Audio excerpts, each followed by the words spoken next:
Order my war mech for the run. Good luck, runners. Good luck, Rando Seed, and may the best contestant win. Well, there's no contestants. We're working together. You both want to win, right? Right? Okay. I have been given the thumbs up for what's going on here. No, I'm not.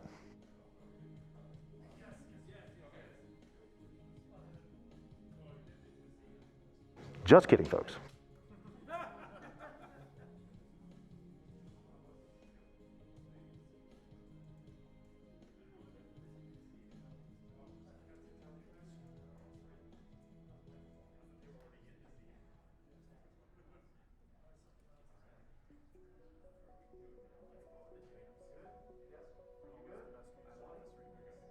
Okay, now I'm being given the thumbs up for real to go here.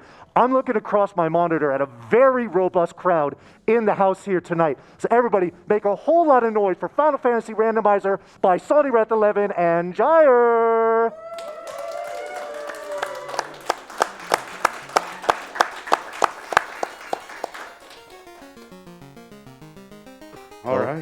All right, welcome in, everybody. We are here to do some Final Fantasy Randomizer today. Hopefully we're going to have an incredibly devilish time. These are seeds that we have no idea what's going to happen inside them. And I think the first thing we need to know, I believe we did not get the removed character slot, correct? So we're going to have 4 characters. That is indeed correct. You will have 4 characters. Do you need names for these 4? I think we will need some names. Okay, please. now, Gyre, you do a lot of Final Fantasy Randomizer on your... Now, you do a lot of Final Fantasy stuff. I want you to take a guess what the top name is here. I hope it is Dan. It is I'll be Dan with a capital D. Yes. All right. Do you want all 4 right now? No, we're going to do one at a time. One at a time. So Okay. We'll also talk about the characters that we pick here. I'm going to go with a black belt because they punch really hard, and I'm a big fan of that. And I decided for a fighter as my first character. They're very versatile when it comes to weapons and armor that they can equip. Pretty much every piece of armor in the game, every weapon in the game, except for one specific weapon that will be coming up with my next character class pick. Would you like the name for that next character? Let's Yes, go. please. It will be Avin, capital A-V-I-N. All right. Well, sorry, Avin, but we have happened? decided to make something even worse than not having a character. We're going to have a thief in slot number 2. Thieves are by far the off list of the 6 character class choices that you could make, and thieves, well, in most other games, would steal items from enemies or do useful things. Instead, they just steal your hope. Yeah, the only benefit that the thief has is that it has the ability to run away. That's it. Otherwise, more often than not, it's pretty much going to be laying on the ground. All right, name number 3. Well, Gyre, it's going to be named Gyre. All lowercase, G-Y-R-E. All right, I will go with a red mage. I like the versatility of the red mage in terms of the ability to pick out a little bit of both black and white magic. And they're not too bad at having a nice hat as well. And in this case, you happen to get to be my white mage this time around, because the white mage, even though the only class of spells it can learn are the white magic spells, that's where you're going to find your restorative magic, as well as some very, very useful armor spells, spells that can raise evasion, as well as a full-on elemental protection spell.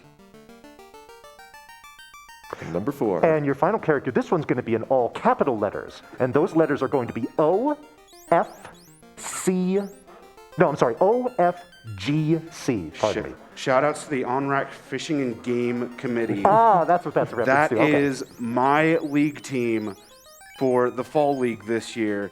That would be Demon RHK, Guardian Marcus, Papa Ducks, Dead Pulse, and myself. Thank you guys so much. Love you guys. And thank you, everyone, for people that donated for these names and for the incentives that we have here today. I do hope you enjoy the character selections that we got picked out here. I went with the white mage because I do like the healing. And I went with the Black Mage to have the offensive spell power at the ready. And honestly, gotta have that Pew Pew Mage. All right, I will let Tech know. The only thing you might want to look at is we got our cameras flipped there. Excellent job. And with that, I believe we are able to do a countdown here for our host. You know, before we get there, we're talking about donations and whatnot. I want to let you know that as it stands right now, To fight Warmech, you need $2,000. You have $1,900. So we only need $100 to get that over the top. So looks like there's a Warmech in your future, boys. I definitely want to hug that robot. I would love to hug the robot. Alrighty. Gentlemen, you both ready to do this? Absolutely. Alrighty. Let's go. You want me to count you in? Let's go. Let's get the crowd in. Let's do some Final Fantasy Randomizer in 5, 4, 3, 2, 1, go! All right, we are working together, so we get to see each other's screen, we get to share information. I'm going to talk a little bit about the weapons we have here. Saber might be a good choice. Silver knife, a little bit better, but a bit more pricey.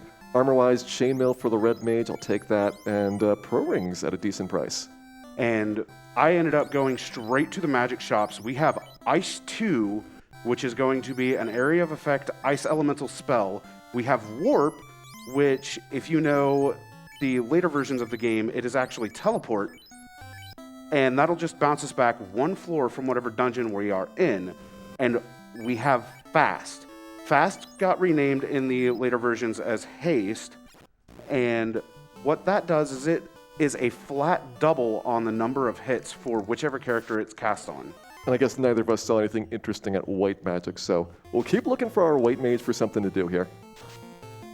Yeah, the best that was at white magic level 1 was Invis 1, which all Invis does is it gives evasion stacks.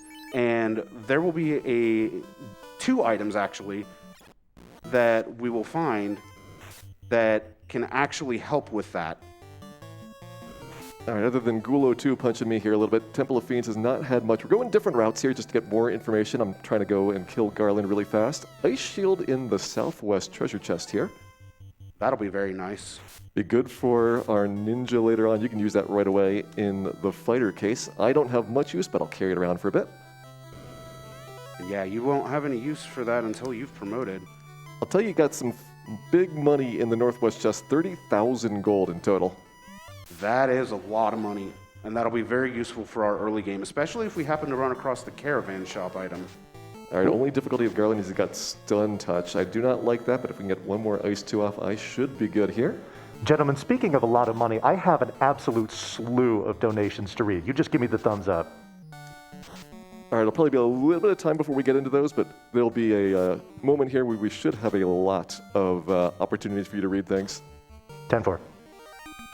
So, level 2 white magic does have ruse and it has harm 2 if you wish to grab those, as well as fog 2.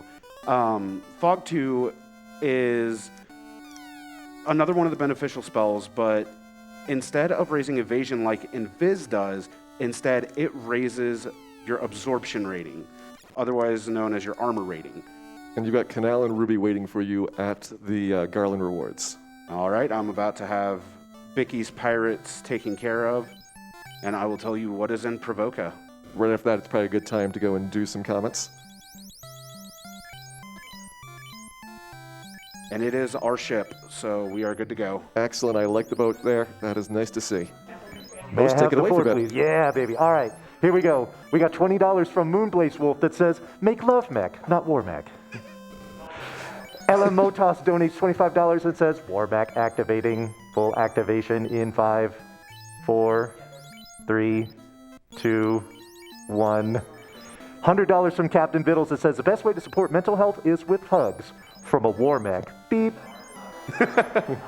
Demon RHK donates $20 and says, since I can't rely on nuke arachnids, war mech will have to suffice.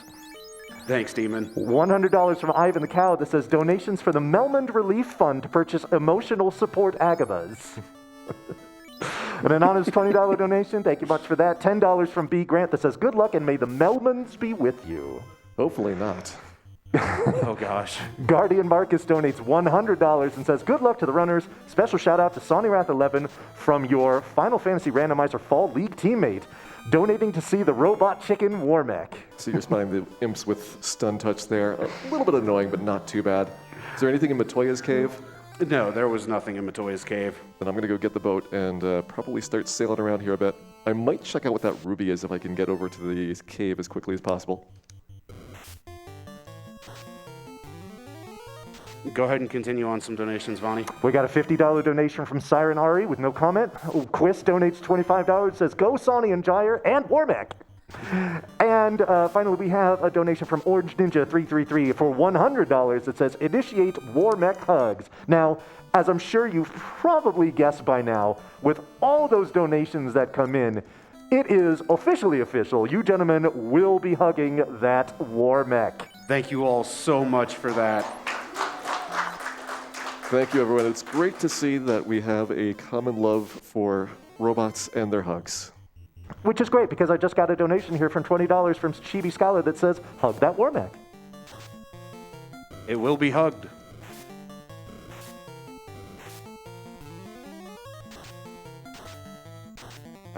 You still got time for donations, Vonnie. I've got another $100 donation. If we can get a $100 donation train in, listen, if you have the means and to do so, that would be absolutely incredible.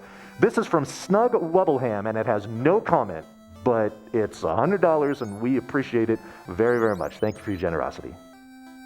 By the way, I'm looking here in chat, and there are a whole lot of Warmack beep emotes in here. Whose channel are these from? I wonder. That's not your channel, is it? So it looks like houses are pretty expensive here. That's a bit of a downside with the limited magic that we have at the start of the game.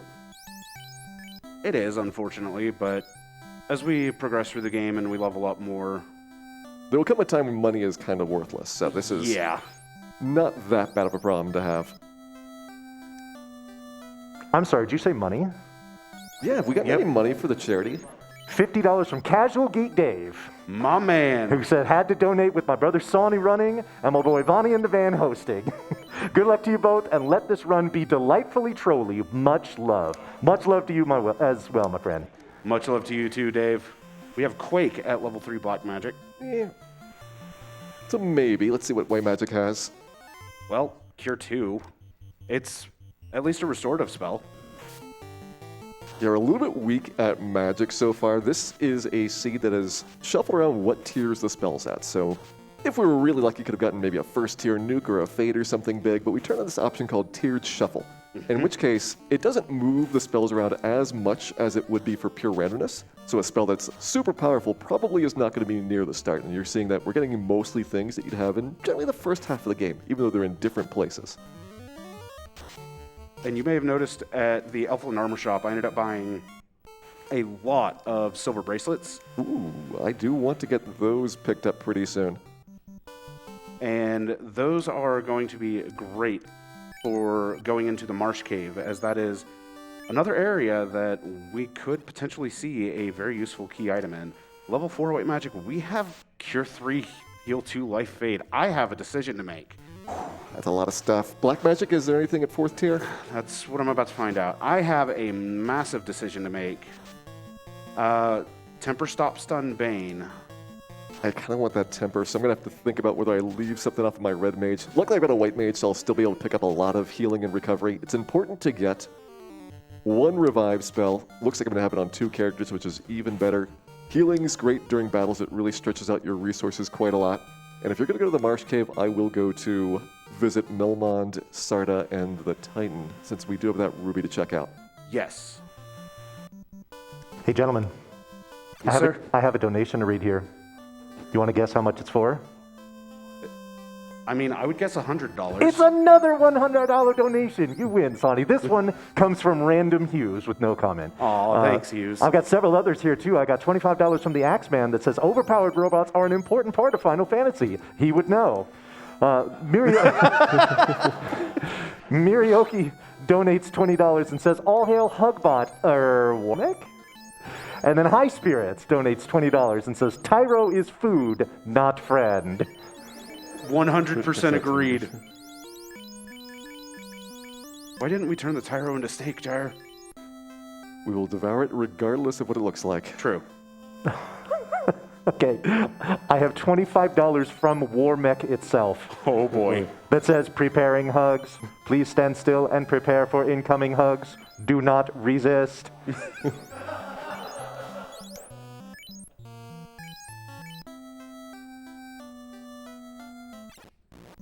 All right, so I've just made it to the bottom floor of Marsh Cave, where there can be the potential of some very nasty encounters. There's really no guarantee because we do have the enemy script shuffled as well. As you may have noticed, when I ended up getting paralyzed by imps, there were some other enemies that I ran across in Temple of Fiends that had abilities or spells. That stuff is all randomized as well.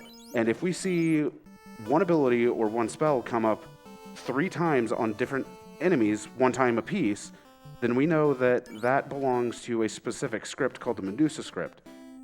But fortunately, we haven't seen that yet. And I will go ahead and say the worst Medusa script I have ever seen personally opened up with Nuke. Yeah, we'll see if we get decent enemies or unpleasant ones. Obviously, you wouldn't have stun touch imps or other nasty things. Normally, Power Glove in the Titan still. That's not even the guaranteed one. That is the loot. Okay.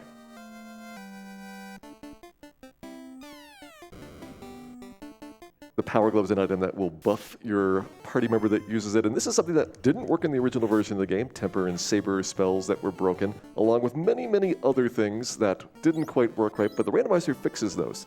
So one of the nice things about being able to adjust stuff is that, well, you can look at what was supposed to happen. Things that were published in the 10 Power now are actually true instead of just being vicious, vicious lies, and so we're going to take advantage of a lot of those items. Crown is going to be Sarda's item. Ooh, that's a good one. No, I do not want to warp out just yet. Instead, I'm going to cause myself to get lost, but I am going to pick up the canoe from here in Marsh, so that's definitely something you're going to want to grab. Outside of that, the treasures are more or less useless.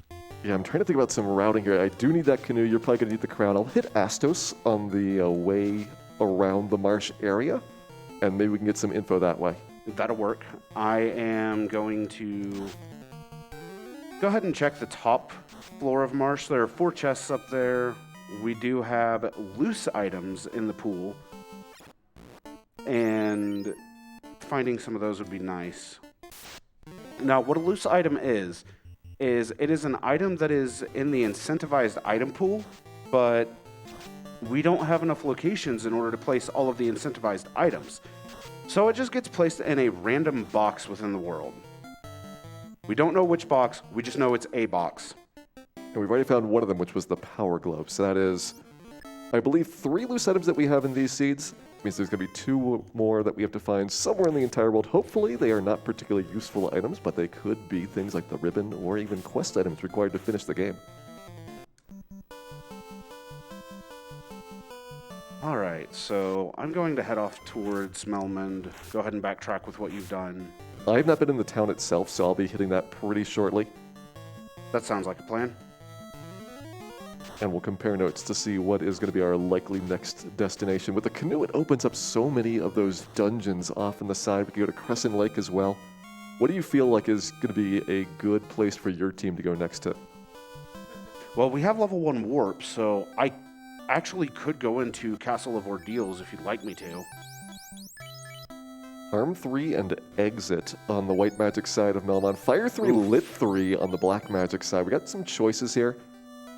Could be interesting to pick some of those up for your black mage, especially if you get those charges in quickly. Oh boy! Sahags with Bane. Oh, that's not very good. That is not good at all. That's a very common monster that's going to be on the overworld travel with the boat. And Bane is an AoE instant death effect that's not blockable for a long time. Yeah, that falls under... Let's run away from that. Well, since I'll be on the outer sea, maybe I will take Ordeals after this. I have to hit that bottom spot anyway. I mean, you'll still have to grab your canoe. Please do not bane me.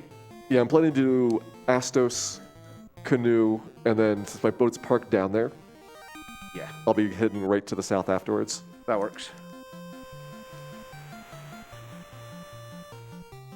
Ordeals is definitely way beyond what our party should currently be taking on, but if we can find some good abilities, then we should have a little bit of an edge over those enemies, and if we're really lucky, they don't actually do much.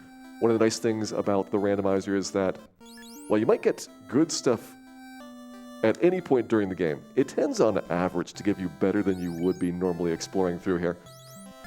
There we go.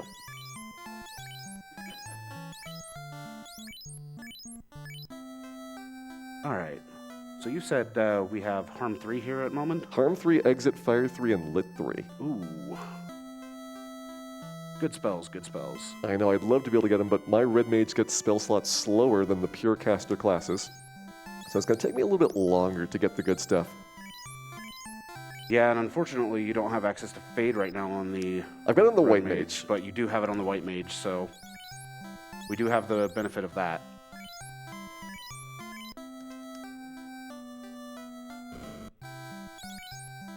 I'm still not using a weapon. I should fix that. So we'll just go ahead and grab a short sword for now to throw on Dan. Yeah, weapons probably are not going to be super vital here. It looks like we're going to be mostly spellcasters for our team, at least initially. I take a long time to get the black belt powered up. I've got a character that's level dependent. And so first 10, 15 levels as black belt is basically a thief. Whereas Sonny with the fighter there is more gear dependent. We get a lucky find, you could get something really powerful early on, or you might get mostly junk.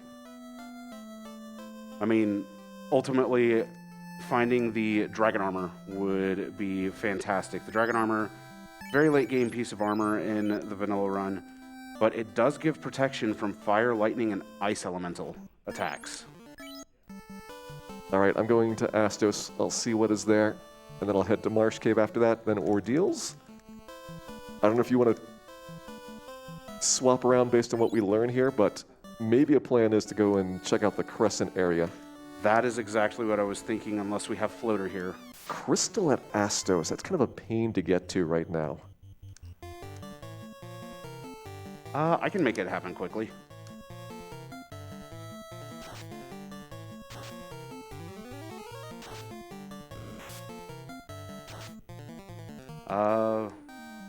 In the meantime, Vonnie, you want to hit us with some more donations?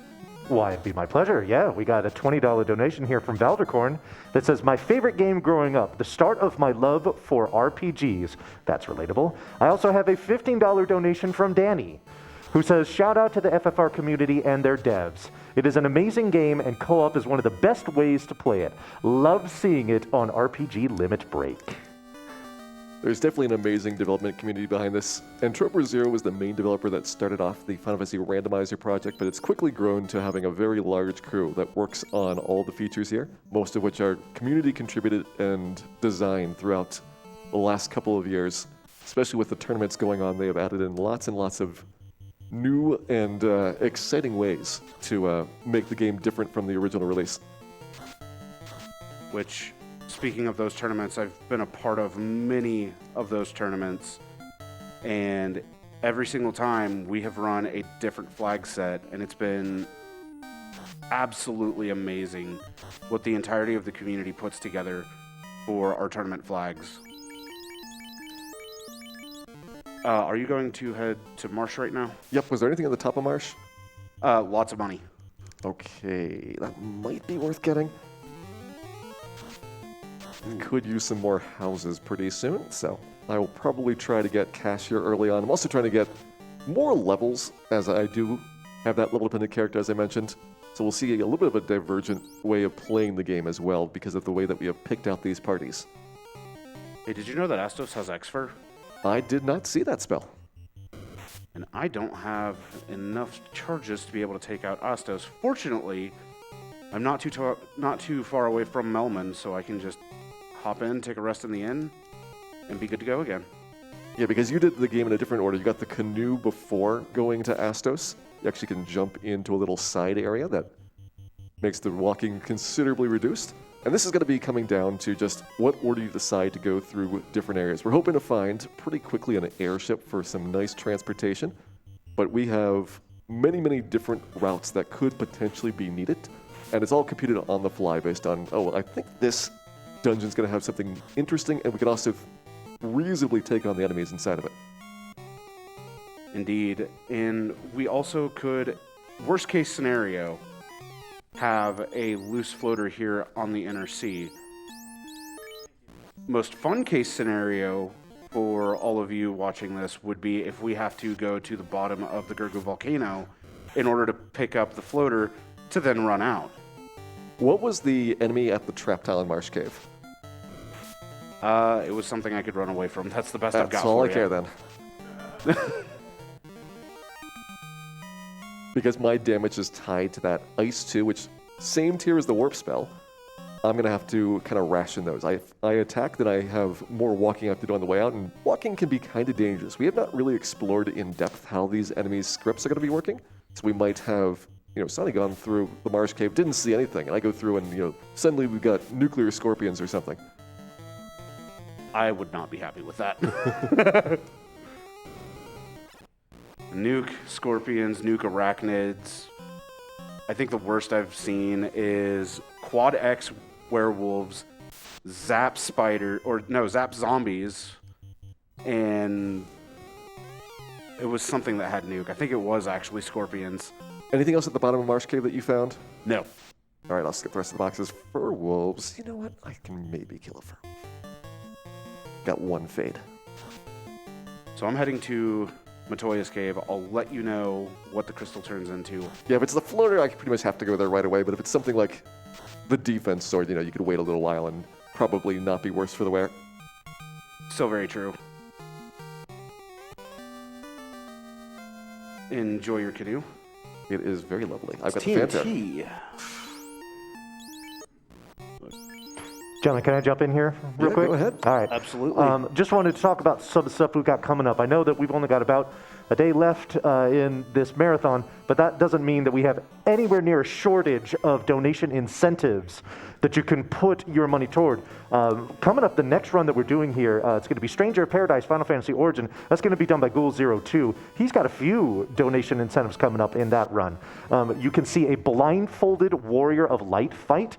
That needs $1,000. It's already got 615, so we can make that happen. There's another cutscene showcase here. $500, we got 315 there, so we're on our way. And we also have a My Way sing-along. And if you just heard what we did in the Yakuza run, sing-alongs are always crowd pleasers. That one needs $1,000. It's only got $20.13. So we got some work to do there. Speaking of that $20.13 donation, that came from my boy Monkey Breath, who said, Final Fantasy, Gyre, Vaughny, Sawney, Charity. Yeah, this is an awesome thing happening right now. Fight the good fight and hug that war mech. So I just turned in the TNT over to Narek, and normally what would happen is you would get the canal. But we picked up the canal earlier on in the game, so instead of getting the canal, we instead get the herb to take back to the Elven Chancellor to then wake the Elven Prince and figure out what the Elf Prince has. All right, so unless that is incredibly amazing and makes me turn around, I'm going to be heading to Ordeals then.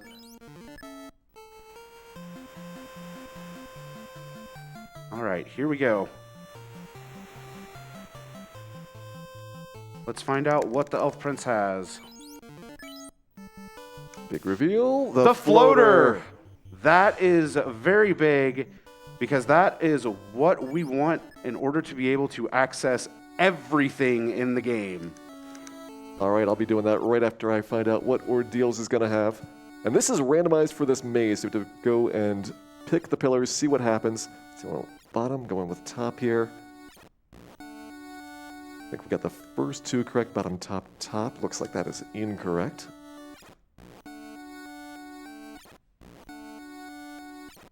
So go bottom, top, middle here next.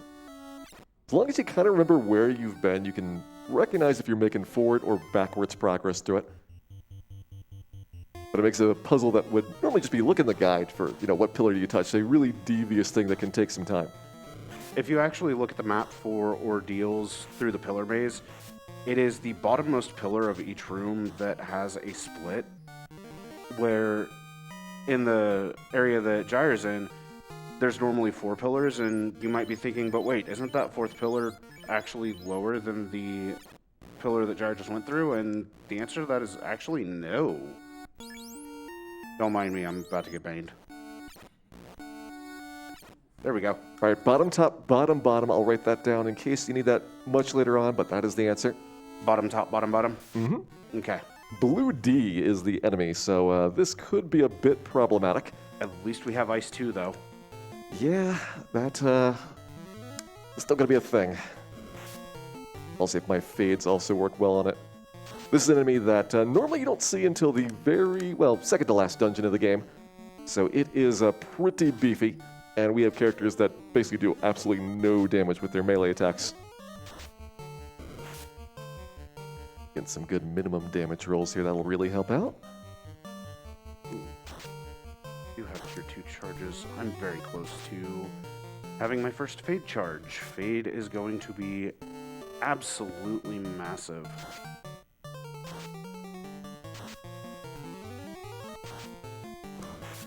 Vonnie, you want to Yes, go sir. for more donations? By all means, go for it. Yeah, I got a donation here, $25 from Zeter with no comment. Thank you very much for that. Let's talk about what we've got coming up here. Like I said, we're closing in on the final day of the marathon. We already talked about the incentives for the next run, which is Stranger of Paradise Final Fantasy Origin, the New Game Hard category being run by Ghoul02. We got a little bit of a Final Fantasy vibe going on here. After that is going to be Crystal Project, run by Mecha Link. He's doing the the 80% easy unrestricted category. That will be followed by a run of Final Fantasy III, the 3D remake, an 80% run by Porsyth. And then that's going to be followed by another run of Final Fantasy III, but this one is going to be vastly different. This is going to be what's called 80% Western Rules, and that will be run by Zoe Vermillion. If you have not seen that particular run, the Final Fantasy III on the Famicom done in its 80% fashion, it is bananas. You definitely do not want to miss that. So I couldn't get through the Blue D. I'm going to try one more time. We'll see if I get luckier rolls. I had lots of absolutely minimum Fades and Ice 2s, but with the way that we have set this up, enemies can be a lot stronger than they are in the base game. For the regular enemies, up to 140% of their base stats, and for bosses, it could be up to 200% of their stats. And that means you don't really know how much health they're going to be, and something that's already really tanky could be amazingly super tough. So I've made it into Crescent Lake, and you may have noticed in the item shop there was the Adamant for sale for 42,000 gold. That is actually the Caravan shop item, and now I am here at the Circle of Sages, but this is very, very far from a circle. But they have a ribbon, so that's a plus. Well, they might be confused, but they got a good item. I think we will definitely be appreciating that. It's one of the 3 ribbons in the game. The other 2 are going to be loose, so we have to find out where they are on our own, but it's nice to have at least one in the bag. All right. So I cannot pick up the Adamant just yet, but what I can do is I can head over here to Gurgu Volcano and I can check the first 2 floors. First floor, of course, not going to have any treasure chests in it, but the second floor, on the other hand, we've got treasure chests and a couple of tiles to check, and the defense sword just right off the start. Is that in the maze section or in the treasure room itself? That's in the maze section. All right, that probably is worth picking up. If I had a defense sword, I might be able to beat this Blue D. Okay. Or if I get really good Ice 2 rolls. All right, let's see if I can survive the rest of it. We still have another trap tile at the end, so we are by no means safe. I've got just these 2 mages. Let's see if we can move some gear around to make them a little bit beefier. Put that down there.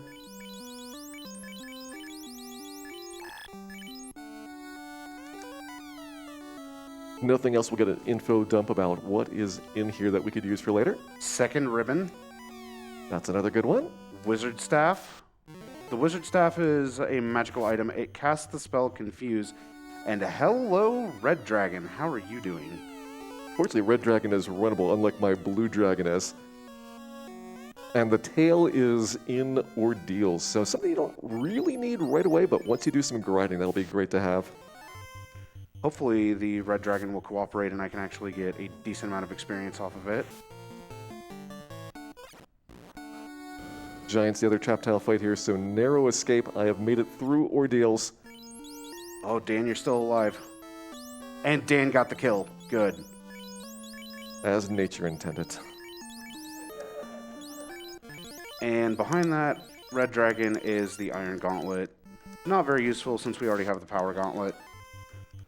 Sounds like I'm going to be going to get my airship quest done. We'll probably be tracking over each other's steps for a little bit here, so for Vonnie, if you want to go ahead and plug our sponsors, read some donations, whatever you got up your sleeve for the next couple of minutes, I think you'll get some free time in. Oh, absolutely, yeah. We have a $20 donation from Rob Draven who says, Agama fact. Did you know that Agamas are actually very supportive and friendly creatures? So if you're not able to meet with the very huggable Warmech, cuddle up with your friendly neighborhood Agama today.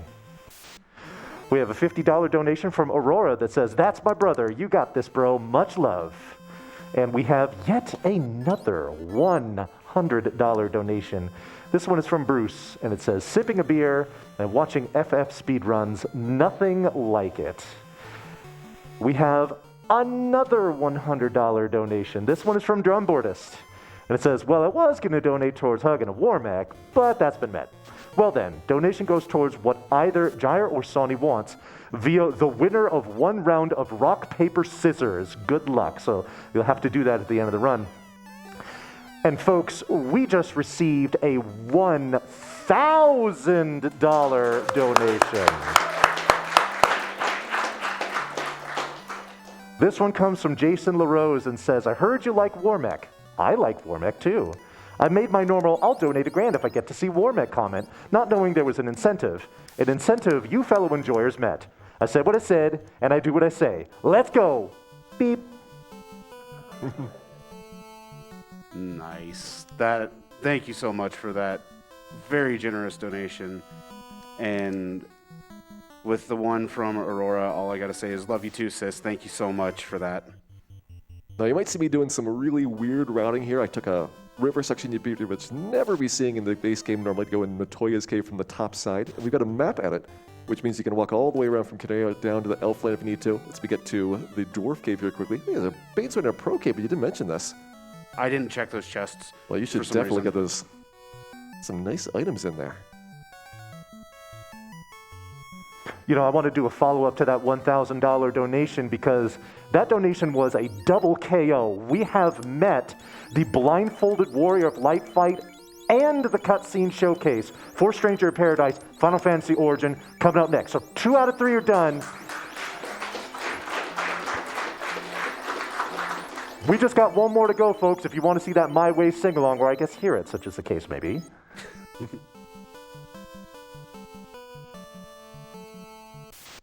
And I think you said it was something outrageous for the item for sale at Crescent Lake. It was the adamant. Hey, speaking of Agama facts, this is the floor which you can encounter them. Do either of you have one just off the top of your head that you could share? Honestly, I don't have one. Gyre, do you? I have heard many things about the Agama, and let me tell you, all of them are true. There you go. Fair enough. Let me know if you find a grind tile anywhere. I've got a black belt that is in some need of level ups. And the faster I can get those, the better. Once I get level ups, since I've already got the tail, I can go and get class change, get my characters already set up for the late game. And that should be pretty solid for me, but I need to find a spot where we can get repeated fights over and over again. That's going to be a good enemy to go after. I definitely will. I haven't seen anything yet outside of the Red Dragon. I did pick up an Excalibur in here, which is going to be very useful after I do promote, because the Knight is the only character that can equip the Excalibur. Another weapon that would be very, very nice for both of us at this point in the game would be the Mosmune. And that is equipable by any character in the game. And it's quite literally the strongest base damage sword in the game.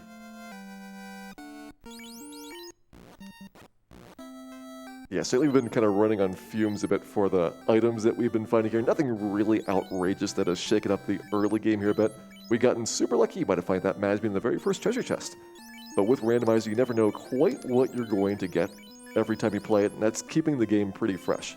Something that otherwise, you might have after hundreds of playthroughs, things get a little bit stale, but we'll have a brand new experience every single time. So the Agama tile is mud goals. Not entirely something we want to see, but we definitely can make it work if that becomes the best tile that we see up to this point. Mud goals barely worth maybe a third of an Agama worth of experience. Probably not good enough to go after. But we can check things like the Earth Cave. Maybe once we find the Mystic Key, we'll get into more locations as well. And I think it's just going to be a matter of finding the right fight at the right time. I definitely agree with that, though I am approaching the chest that normally would have the flame armor, but This is actually the incentive chest. That's the wrong eye. We don't want to see this eye. Yeah, that's going to be a tough one. Phantom is pretty much the second to last really major obstacle that a lot of characters run into by the time that you play the game through. Normally, you tend to be able to roll through the 4 Fiend refights. They'll be very tough for us, but Phantom can be a big roadblock enemy. Good. Please attack Dan. That's all I ask right now. Allow me to fire off Ice 2s.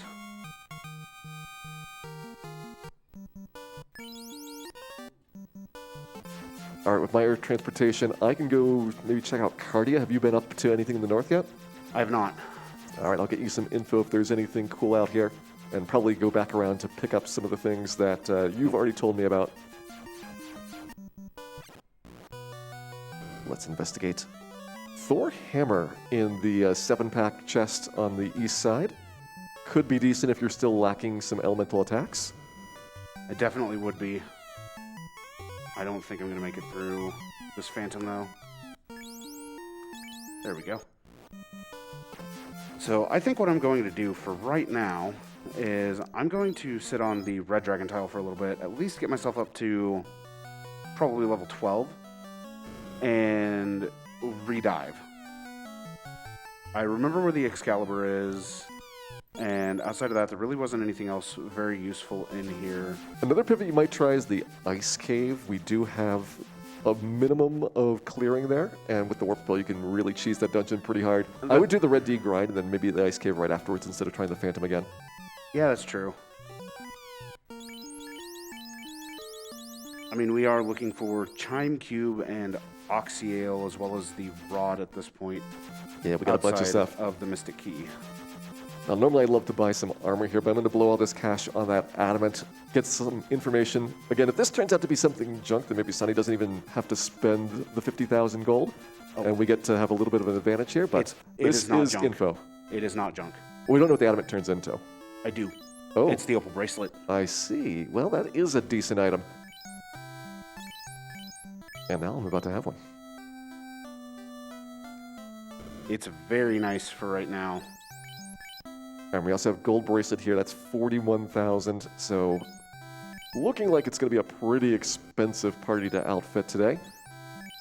All right, that should be level 10.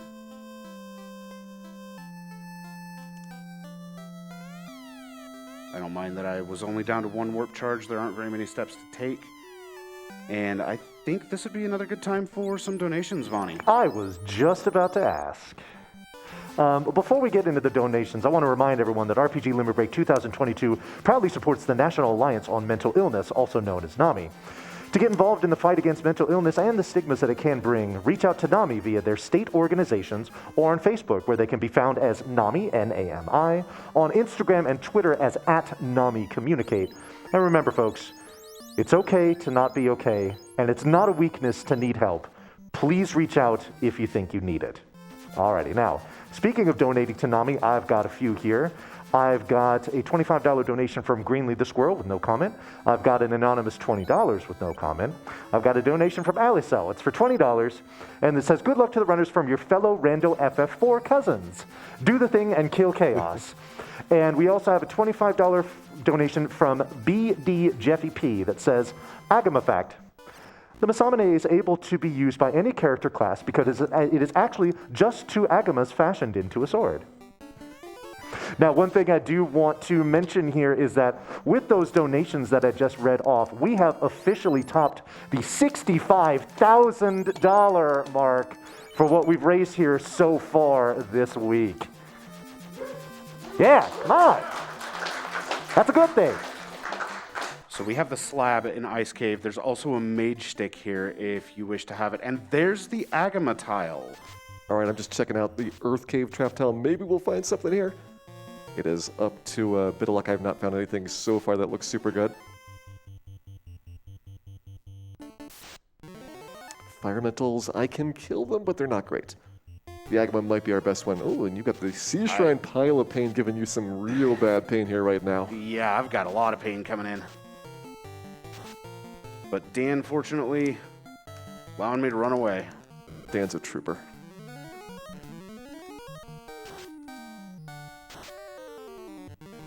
What I'll be looking for is probably around level 18 to 19 on this black belt. That way I can class change in good conscience. One of the things that is a little bit quirky about black belts is they're the only character class that gets weaker when you class change. They have a hidden stat called magic defense in this game. Unpromoted, the black belt gets 4 points of magic defense per level. Promoted, you only get 1. So if I put this black belt off a little bit, I can balance between the black belt's magic defense and the rest of the characters need to get the rest of their spell slots picked up. Oh, the Sea Shrine pack always scares me. It is a pretty terrifying group if you are not prepared for it. And then we have the Waterfall pack down here. That's another one that might be good for me.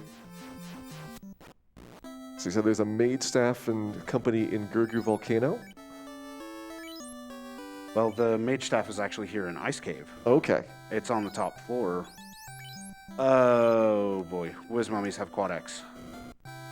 Alright, maybe I'll invest in some Pro Rings instead of what I was previously planning to buy. So that I don't have to worry about that nearly as much. I did not see that in like 4 fights against Whiz Mummies in Ordeals. And monsters have a randomized script between whether they're going to physical attack, if they've got spells or other abilities, whether they're going to use those. And so things that could be really scary can just go undetected if you get a particularly fortunate set of rolls. That's something that's happened in many tournaments where the winner got just an incredibly fortunate bit of luck on a particularly hard gatekeeping fight and cruised right through while the other person had to suffer for a long time. Speaking of a Pro Ring, that's a free Pro Ring. I have that equipped onto the wrong character. That is why my knight or my fighter died as quickly as he did. Alright, 3 chests left here in Ice Cave. Are we going to find anything useful? We're going to find a wizard fight. And what was the main item in the ice cave? The slab. Okay. That is almost tempting to go after. I'm going to clean up a little bit of the top of Gurgu that you told me that there was some good stuff in. See if I can get my characters a bit more resistant to elemental attacks. It's one thing that I am kind of weak at right now. But I should be in decent shape with a couple of Pro Rings, couple of ribbons, able to make do with a patchwork set of things. Also got my defense sword there. It's going to be very, very big later on. Which I'm actually using the defense sword right now in battle. And what the defense sword does in battle is it casts the spell Ruse. And what Ruse does is it applies 2 evasion stacks or 2 uses of invis on the caster. So it's very useful towards the end game or if you're in a situation like what I'm in right now.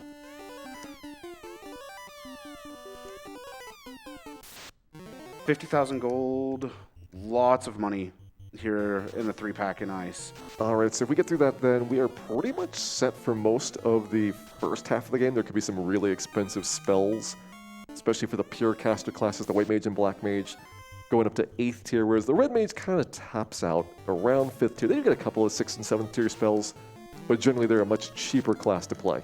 And Fighter finds most of their gear. Black Belt just likes to punch things, so they don't care about gear at all. And that means that you're probably going to be a little bit more money dependent than I am in the late game. More than likely, that 49,000 gold chest that I found on Ice, though, that is extremely useful since that does allow me to buy 1 gold bracelet. I'm going to go ahead and buy 2, though, just so that way I have quite a bit of extra absorption on both the Thief as well as the Black Mage. And since I know that Phantom is way down at the bottom of Gurgu Volcano, that will be very useful.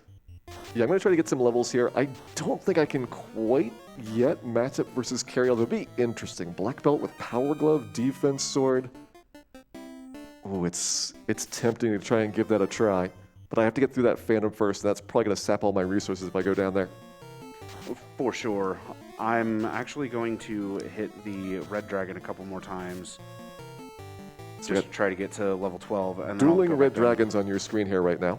This is the best enemy that we've found so far. It's typically going to be something like the Eye or the Agama Trap Tile or that Sea Shrine Pilot Paint in good spots. Slimes.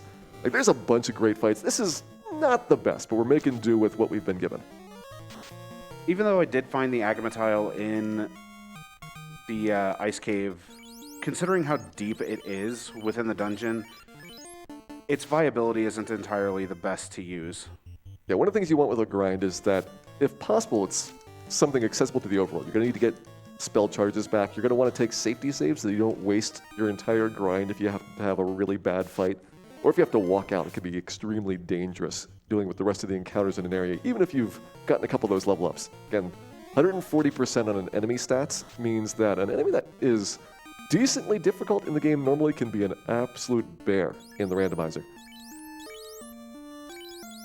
Okay, so that is level 12 for me on all the party members. You may have noticed that Gyre on my screen is level 13. I do have access to the 5th tier spells now, so we will be seeing Exit being used here later on. Yeah, I'm still working on that. My red mage is going to be slower getting spells than a pure caster class is. That's the trade-off that they have for being more versatile in terms of what they can make use of. Absolutely.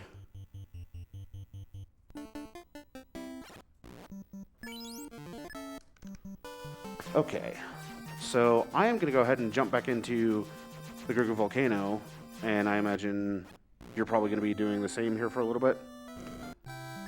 I mean, if you want me to try and go after the bottom stuff, I think it's going to be pretty dangerous, but something that we could see if it ends up working out. I'm going to go ahead and jump down to the bottom. I know that there's an Excalibur and an Ice Sword down there. Yeah, if you want to go for it, I can try to go and do some of the northern stuff that might otherwise not get done for a long time. Waterfall? Waterfall's a good one. Gentlemen, good time for me to jump in with some stuff? Go right ahead. Absolutely. All right, so we talked about all about the donation incentives that got hit for the Stranger of Paradise Final Fantasy Origin. So, but it's not too early to look ahead to some of the things that are coming up next. Like I said, after Stranger of Paradise Final Fantasy Origin is a run of Crystal Project, we've got some donation incentives for this one. If you want them to get the fastest fish, that needs to hit $250. It's only got $5 on it right now, so little ways to go there. We've also got a Bid War 2 name the 4 heroes, and I only see 3 names there. So if you want to just throw a few dollars in there to get that 4th name, maybe something you want to see, looks like we could use up to 6 characters here. So go ahead and donate toward that and see whatever name you'd like up on stream, assuming that it's one of the top 4. As for some donations here, I've got an anonymous donation with $20 and no comment. I've got another donation with no comment. This one comes from Tararu, and it's for $10. And then Zeter donates again. This time it's for $5 and says, "We all love the Piplup plushie. What Final Fantasy 1 sprite would you want turned into a giant plushie?" Agama. Personally, I think a Warmech would be pretty sweet.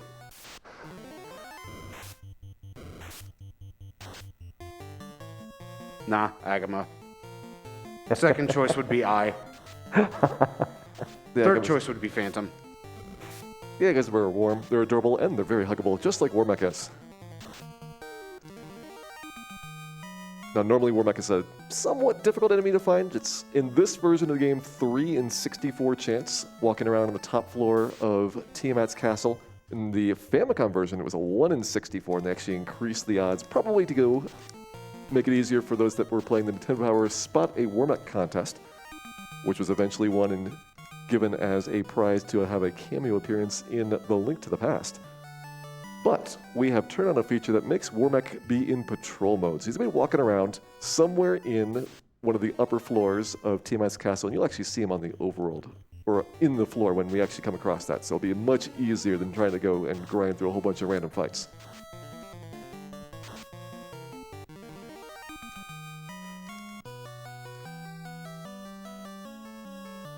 All right, so I'm coming back up to... Oh, hello, 3 Mudgulls. I'm coming back up to the tile that Phantom's on, which is normally the red dragon tile, which we actually saw earlier on. And this time, I'm a little more prepared to fight the Phantom. Robot's got the chime. Not something super amazing, but we will need it later on to finish the game. Sounds good. What are you doing? You need to fade, and you need to fast Dan. I'm peeking over at the screen to see how this fight's going with Phantom. Decide if I want to go and try it as well. My other alternative is to maybe grab that slab and go do the turn-in quest that Aegis Shield's in the waterfall, Flame Mail is in the waterfall. You got a couple of things in here that'll probably be great for your fighter.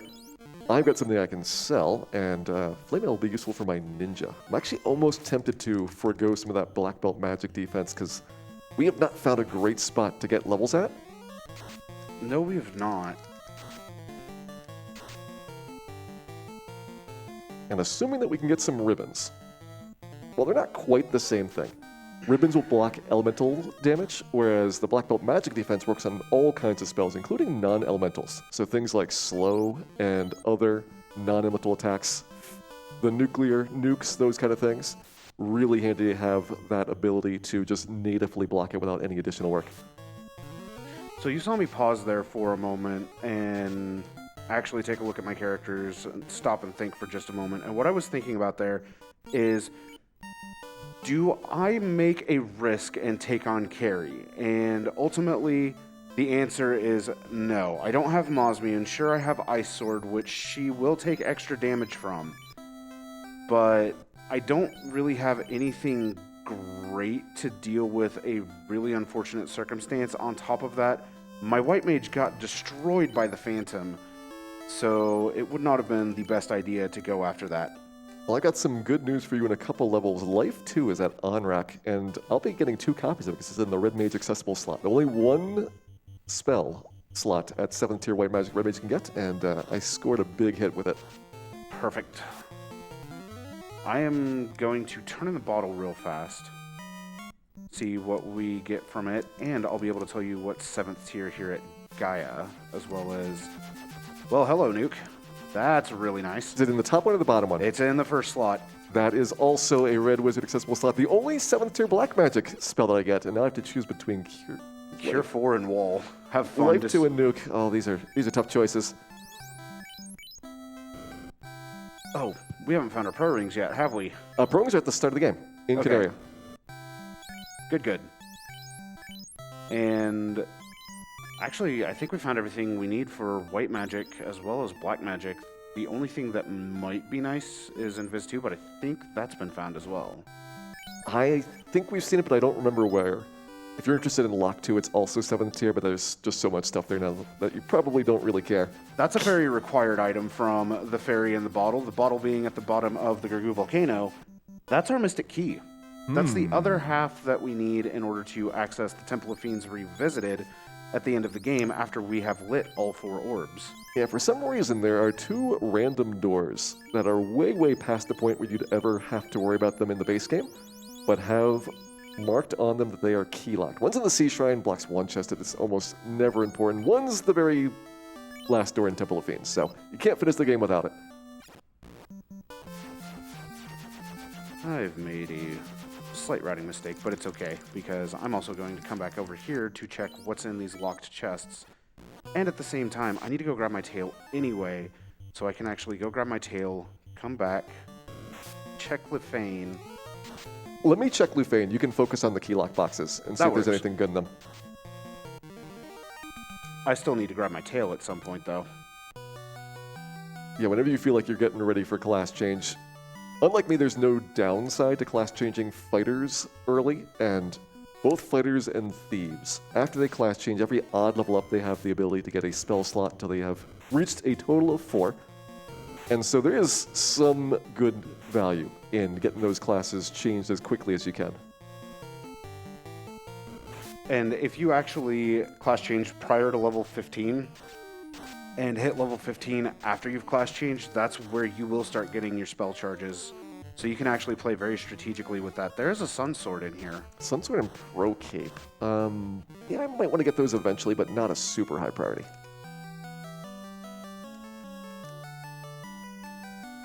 All right. I'll go ahead and check the Canaria chests, and then I will head to Elfland to check the Elfland Castle chests, and then I will be on to Castle of Ordeals. It was... Let's see. You gotta watch out for the blue D, but other than that, it's a pretty straightforward trip through. There's a katana in the locked Canaria. I don't know if I really want to give the thief a treat. Doesn't deserve it. Was it bottom, top, bottom, bottom? Bottom, top, bottom, bottom. That is correct. Okay. And since we're tracing over each other's steps, this might be a great time to give us some more plugs in here. No, you don't got to tell me twice. Let's talk prizes. If you make a donation anytime from now over the next 2 runs, which again are the we've got Stranger Paradise is next, and then after that is Crystal Project. So anytime during this run or the 2 that follow it, you could get eligible for a couple of really sweet prizes.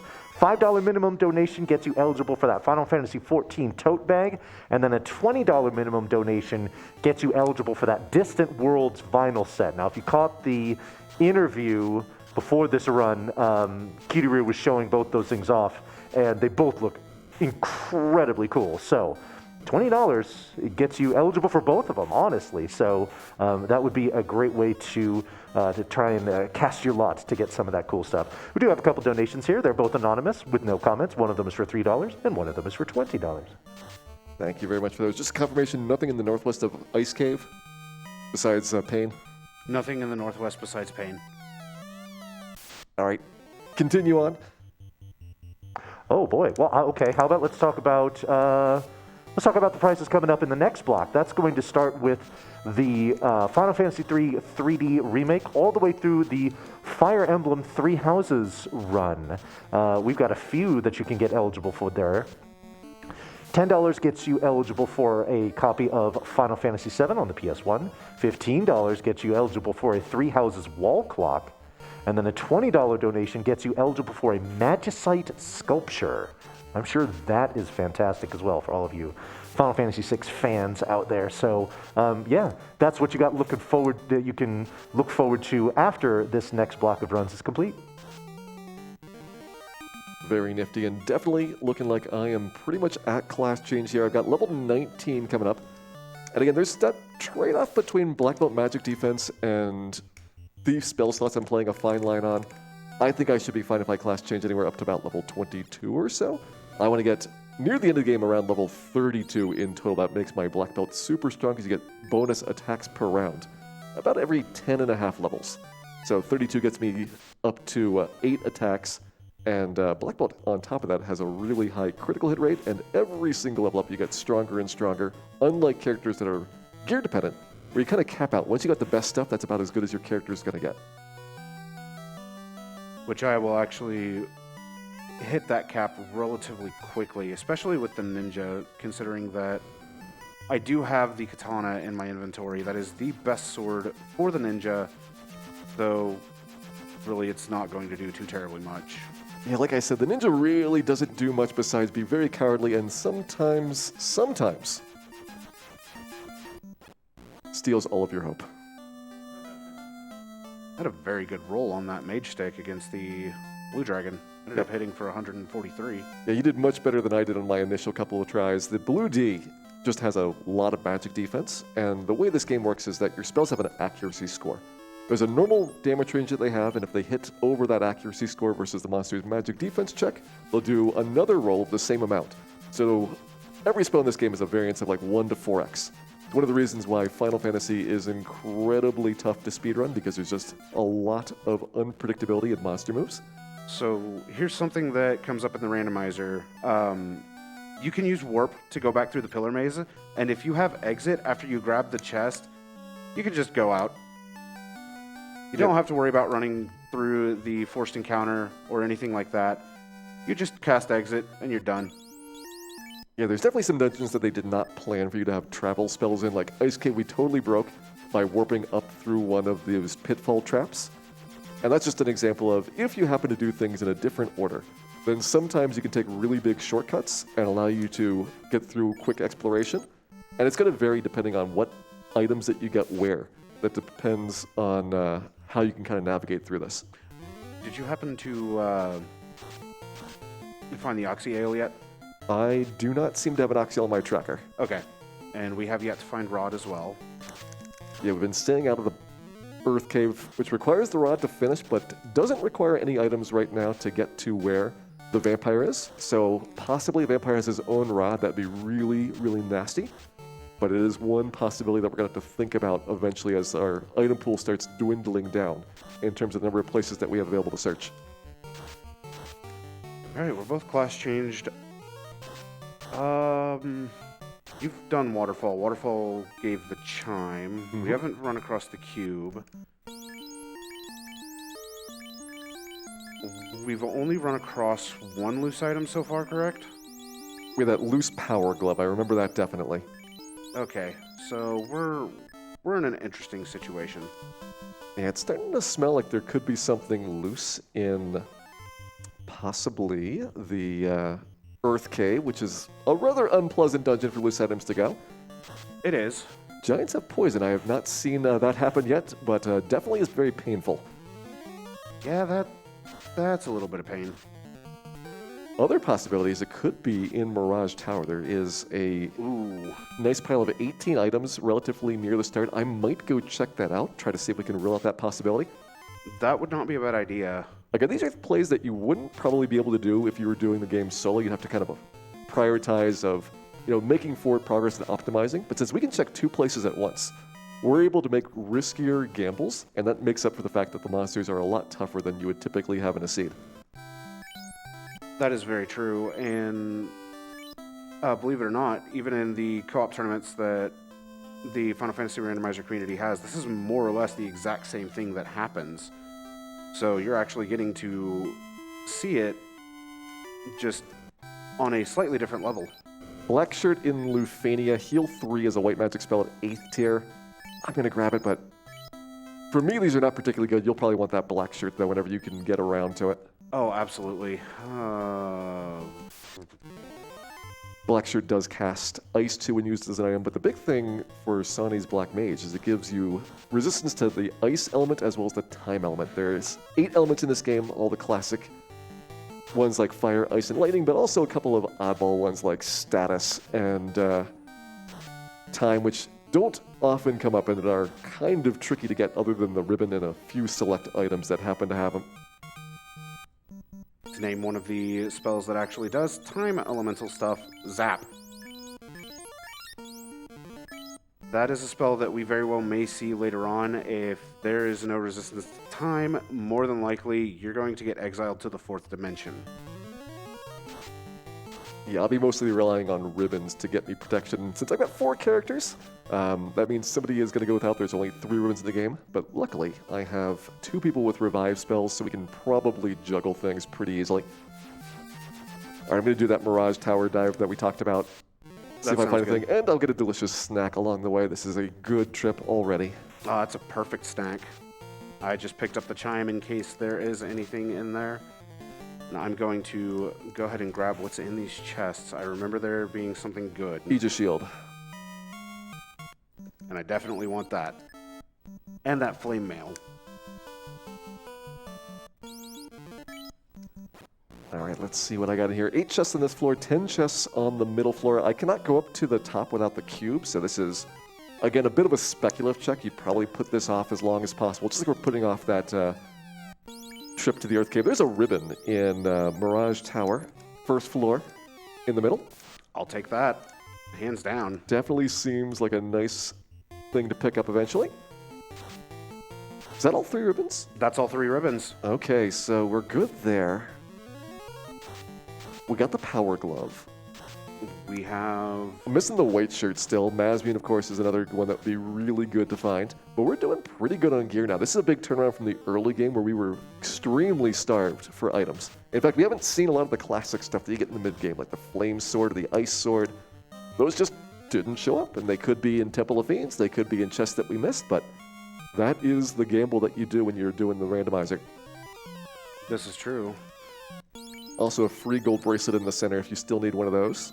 I do not, though I do appreciate it. Now that I've promoted and I have the flame armor as well as the ice shield equipped on my ninja, there's not really much left I need in terms of armor. That black shirt and Lefane would be very nice, but definitely not a priority point for me right now. I'm going to go ahead and jump into the Earth Cave since we don't have Oxyale, we don't have Cube right now. There's a chance that we could have something here in Earth, and there's also another chance that we could just have the rod behind the vampire. Yeah, it would be mean, but I'm going to say we're looking at more likely the Oxyale and send us into the Sea Shrine, or Cube and send us to space.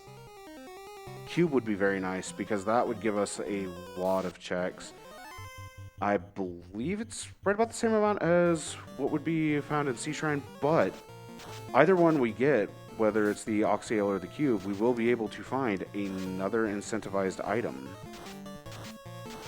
What were the highlights of things that were in those key lock chests? I remember you sold me on something in Canaria Castle. Yes, there was something in Canaria Castle. I believe a pro cape. Was there anything else that you found along the way? How many ribbons do you have right now? Do you have all 3? Good question. I do have all 3. Okay, then it was just the pro cape. Outside of that, nothing else of importance. One of the challenges, because we were so desynchronized, is I could be doing stuff that Sonny was doing a half hour ago. And so trying to communicate and remember where a lot of stuff is becomes a challenge as the game goes on.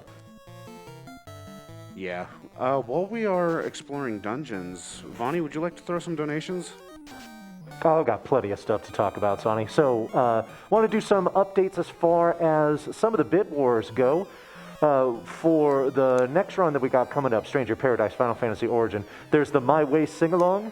That needs $1,000. It currently has $115, so plenty room there. The run after that is Crystal Project. If you want to get the fastest fish, or have the runner get the fastest fish, $55 is what we have there. We need $250 to get there as well. I also mentioned that there was a bid war to name the 4 heroes. We did have somebody donate to create a 4th name, and that 4th name is literally donate. So I can appreciate that. I can really get behind that. As for some of the donations here that have come in, Let me break in for one quick second. Go ahead. There's a loose cube, 2nd floor of Mirage Castle. This is extremely disgusting because that means I can now go get this item, but I'm probably not strong enough to do the rest of the dungeon. So this is a trip in for science, and I'll exit out once I have the things in here. We'll have to come back here later on. But that's where another one of our loose items is. Back to you, Vonnie. All right, thanks so much. We have an anonymous $50 donation that says, Garland is so obsessed with being knocked down, he put skulls on his knee pads, and now he is chaos. Good luck and greetings from Thailand.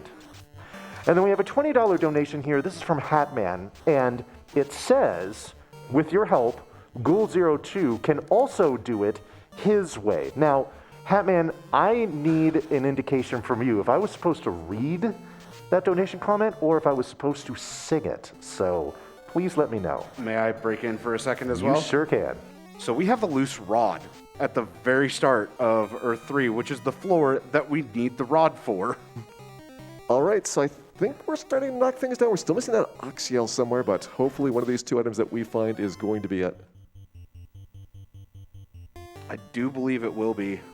I think that and the Mosmune. Let's see. White That's shirt. The Mosmune and the white shirt. There shouldn't be anything else loose. So I think we're going to lead things out here, which means I'm going to be on a bit of a fiend hunting tear here for a little while. I've got to go and kill all 4 fiends still, and of course kill Chaos. Yep. And I've got to do the same, so Bonnie, it's all yours again. Okay, cool.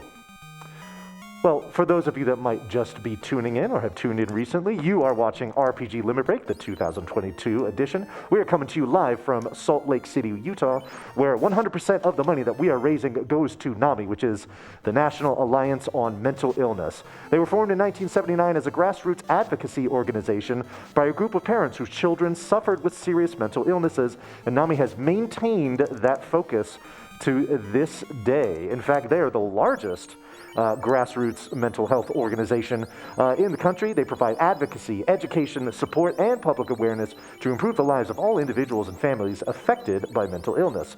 NAMI exists to ensure that no one is alone on their mental health journey. So we do have the Oxyale and Earth Cave. That is the last of the key items that we really need. However, Mosmune's in space. Gyre finds that Mosmune in space, which is really, really nice. I think we might be in go mode here. This is a bit tricky because... we are. While I am good, you probably need some more armor. So I actually did pick up the dragon armor, so I'm pretty good on armor. I just need to go grab that ribbon in Mirage 1. do we want to try and blitz things and not open up any more chests? I feel pretty comfortable doing that, actually. All right, we're going to be moving a little bit faster now, and that means we'll talk a bit about game strategies as we go through here. Now, you saw that Phantom was pretty tough early on. Hopefully by now it'll be a bit of a breeze for my buffed up black belt. I do have at least level 21, so I'm getting 6 attacks per round, which is getting pretty spicy here. Black belt is about as good as a Masmune, but will continue to get better and better with time. About level 25 is when you're dead on equal, and as you keep going, the black belt will be absolutely ridiculous at punching things so hard they go into space. All right, hopefully we see it. Tell us what you're trying to do here.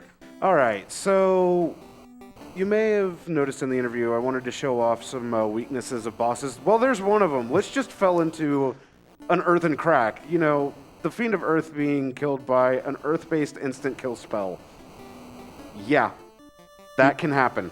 And the reason it exists is because you'd never have an earth attack when you're playing the game normally, so they didn't have to think about giving him resistance to it. But generally the Fiends all have a built-in weakness. So normally Earth isn't the one that you're supposed to fight Lich with, it's supposed to be Fire. Carrie's got status ailments, so if we have things like the Wizard Staff, you can play around with it and get her confused really easily. Kraken's weak to Thunder, of course, that's kind of the obvious one. And another fun one is that Tiamat is weak to Poison. So if we get a chance, we might try to Banesaur, Bane, or Brack Tiamat for an instant kill there as well. As well as Kraken being susceptible to Bane as well as Brack. It's pretty wacky, but definitely a lot of fun. There are so many things you can do in this game that you really didn't think you could do until you actually see some of them executed here on the randomizer, and you're just like, wait a moment, I could do that? And that's exactly what happened to me when I saw so many people doing some of the things that I'm trying to do. And some of this information definitely is useful for the base game as well. So it's not just the ones that are kind of on the obscure side in terms of interesting abilities, but things like Tiamat and Bane, well, that's something you would naturally have by the time that you get there. Or those long shot hits against some of those fiends like Kraken, even Kraken 2 susceptible to instant death attacks. If you're really, really desperate, at times it can make sense to take advantage of those.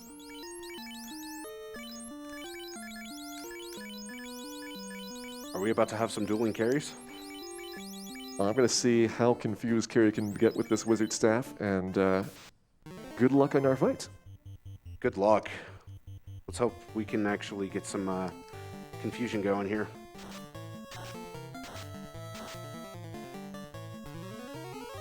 If not, Carrie is going to get really destroyed by this black belt. It is going to be obscene.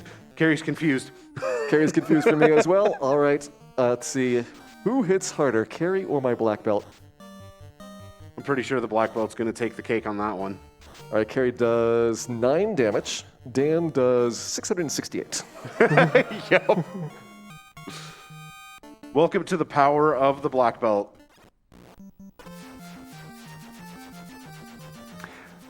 Mind if I step in here for a second? Go right ahead. Absolutely. So before we get to donations and whatnot, I've noticed something that's been going on here in chat. And it has to do with when you were fighting these bosses here. Something called FFF Duress. Looks like they're rating the fits. Is that how that works? Yeah, we've got randomized palettes on for these enemies. And the bigger enemies have 2 palettes, which means they sometimes look good and they sometimes look really, really bad. You can decide which of the 4 Fiends or Chaos is your favorite of the ones that you see here tonight. You should have the same ones on both of our screens. If you miss one, you could also probably pick it up in Temple of Fiends when we do the refights as well. They'll have the same outfits, first and second form. Well, speaking of your chat, we have a $15 donation here from Secret Final Boss, who says, I wanted to say hello to Gyre on behalf of his followers and subscribers. Do I have time for a long one here? Oh, jump right in. Absolutely. Okay, it's from Drumboardist. Oh boy. Thanks, Drum. And it's $5. And it says, okay, out of curiosity, do you guys say Ox-Yale or Oxy-Ale? Because for the longest time I said Ox-Yale, but I think it's supposed to be an ale that provides oxygen, so you can breathe underwater. Actually, that raises a second question, though. Do you drink it and can you breathe underwater? Or is it like a very bubbly, like root beer that constantly provides oxygen to you? You know, just simply being like in proximity of it? Questions. Anyway, put this $5 towards the loser of the rock, paper, scissors matches decision. All I know is it's secreted from Agamas. That's the information we have. And so it is written. I thought it was going to be the tears of the eyes. They are pretty intense as well. Which I wouldn't mind having an eye grind if you ever find a better encounter, but it's looking less and less likely as time goes on that we're going to find something nice. I might try to grind in Temple of Fiends, my black belt. I haven't checked the Northwest Castle tiles nor the actual Temple of Fiends tiles themselves. There's our white shirt, though, here in... Mermaid Floor? Mermaid Floor.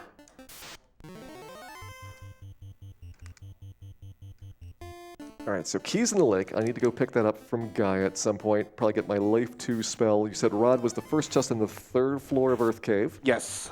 Making sure I've got all my locations correct here. And I need to grab the cube from Mirage 2.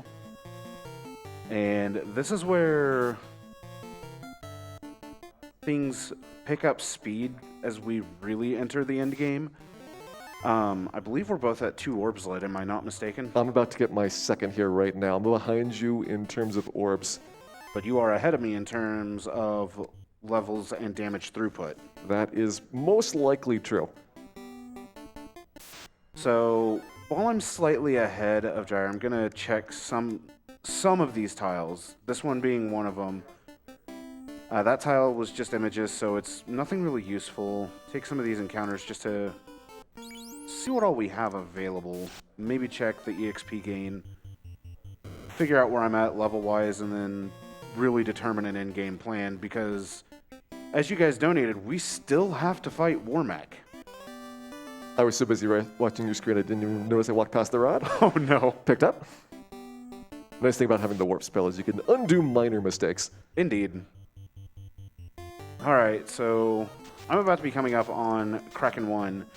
And as we mentioned earlier, Kraken 1, well, can have a bad time if you have the fun little spell of Bane, which I may or may not have through a sword and my Black Wizard, so we'll see how this goes.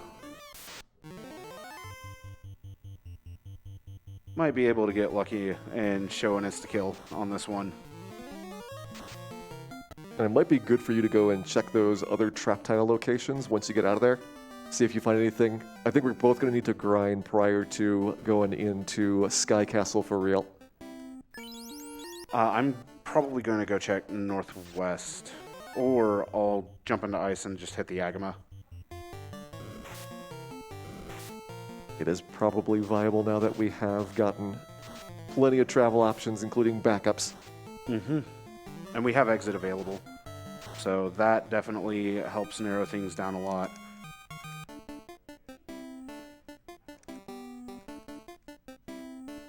All right, here we go. Let's see if Bane does the thing.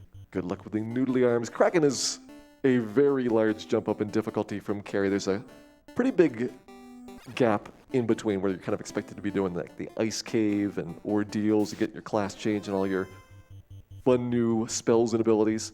So they really have a nice boss here to make certain that you are totally ready for moving on to dealing with where the post-game or end-game stuff is going to be. Oh no, Dan took 61 damage. What a tragic shame. Oh, I like this Lich.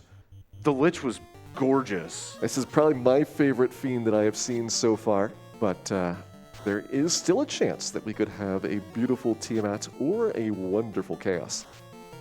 Chaos is going to have some tough competition from the other Fiends.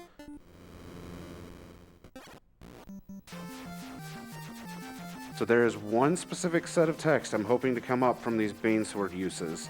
If it doesn't come up, then it's not the end of the world, because I do have that Excalibur equipped still. And I have been stacking my evasion, so that way I can survive. Poison smoke! There it is! Very nice. Grab a nuke, even though it's probably a little bit of a low priority for me. Red Mage does not get a lot of those 7th tier spell charges. And have you ever gotten that black shirt? I have not yet. All right, so you do still have a trip out there that you'll probably need to think about in the future as well. Yes, I definitely do. I'm actually contemplating heading there right now. Since I'm in the general vicinity, at least I have this elemental dungeon done.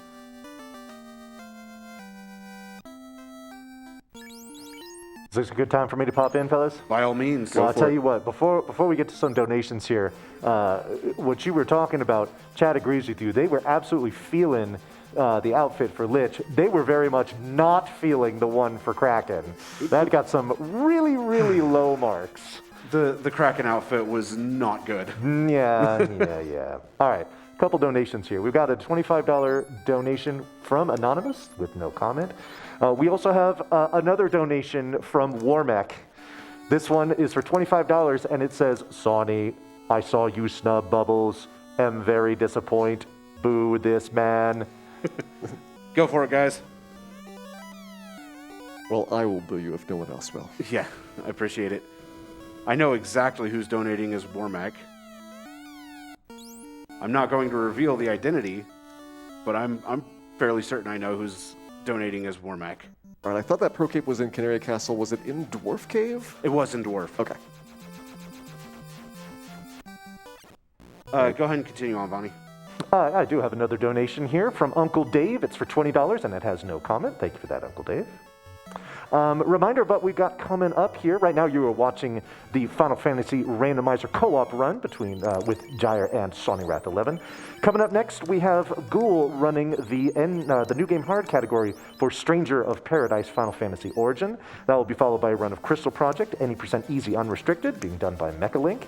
And then we've got back-to-back Final Fantasy III runs. We've got the 3D remake being done by Forsyth, and we also have the any % Western rules run being done by Zoe Vermillion. So if you like your Final Fantasy speed runs, we got you covered for about the next, let's call it 10 hours or so.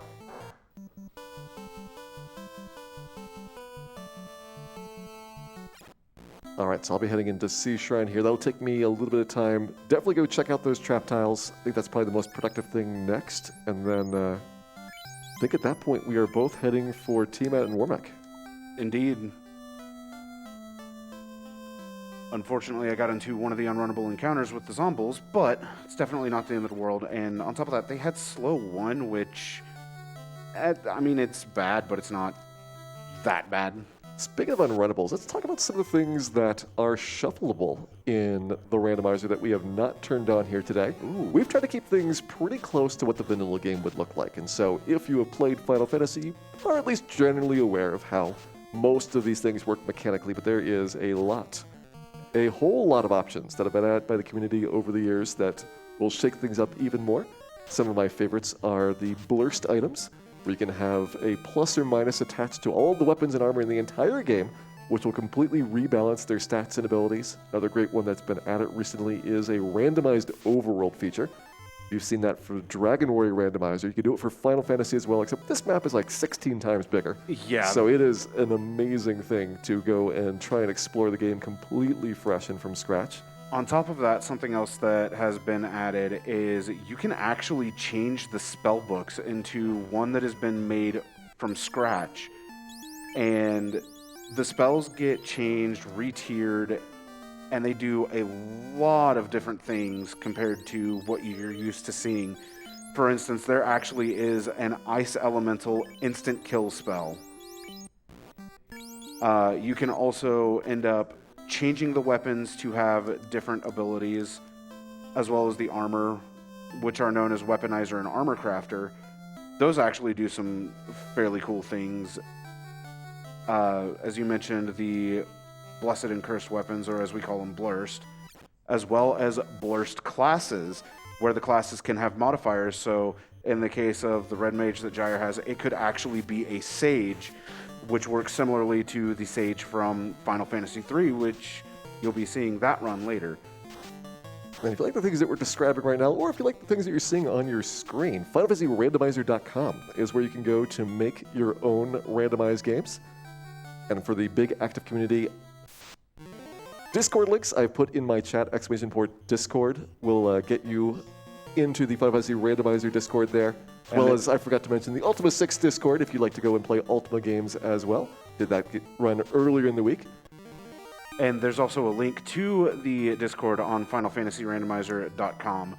So you have two different ways that you could actually go there if you wanted to. I'm checking the tile here in Temple of Fiends. All right, we got Nightmares, not great. What level am I right now? Level 18 and 19. I could do it. However, I'm going to go to level 21 instead before I actually attempt it. So in the base game, level 18 probably definitely good enough for Tiamat. On the border of what you want to try Warmech at, but considering that Warmech's a boss, that's 200% for Warmech's maximum stats, 140% for Tiamat's maximum stats. You might get lucky, or you might get absolutely destroyed. I mean, something nuclear. Yeah, we have not seen the boss moves, and when the moves are shuffled around, one thing that they do to make it extra spicy is that it'll take the enemies that are just normal enemies, shuffle all their moves and abilities between them, and they'll take the bosses, which are the 4 Fiend refights, Chaos, and Warmech. And those alone share their movesets. So everything that you see in the end game at Chaos and Friends, that has to be in those boss movesets. And speaking of Chaos and Friends, that is another flag we did not mention, is that you can actually set an alternate final boss. And you can actually have a final boss that is 2 Warmechs and 4 Evilmen. Fortunately, we are here to kill Chaos, so that will not be a problem for us today. Indeed. You're almost to Kraken. Are you going to go for the Bane, or are you going to... I think I'm just going to punch him. Okay. At this point, I need to see how good my black belt is doing. That's going to be my major determining factor for whether or not I am able to take on the Sky Castle here coming up.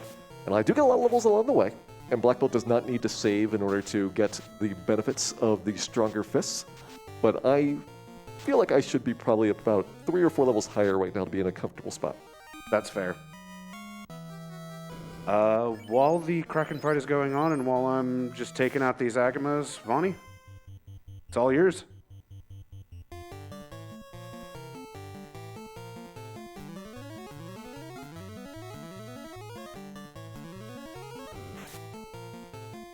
I'm sorry, were you talking to me? Yes, sir. Oh, It's okay. all yours. Good.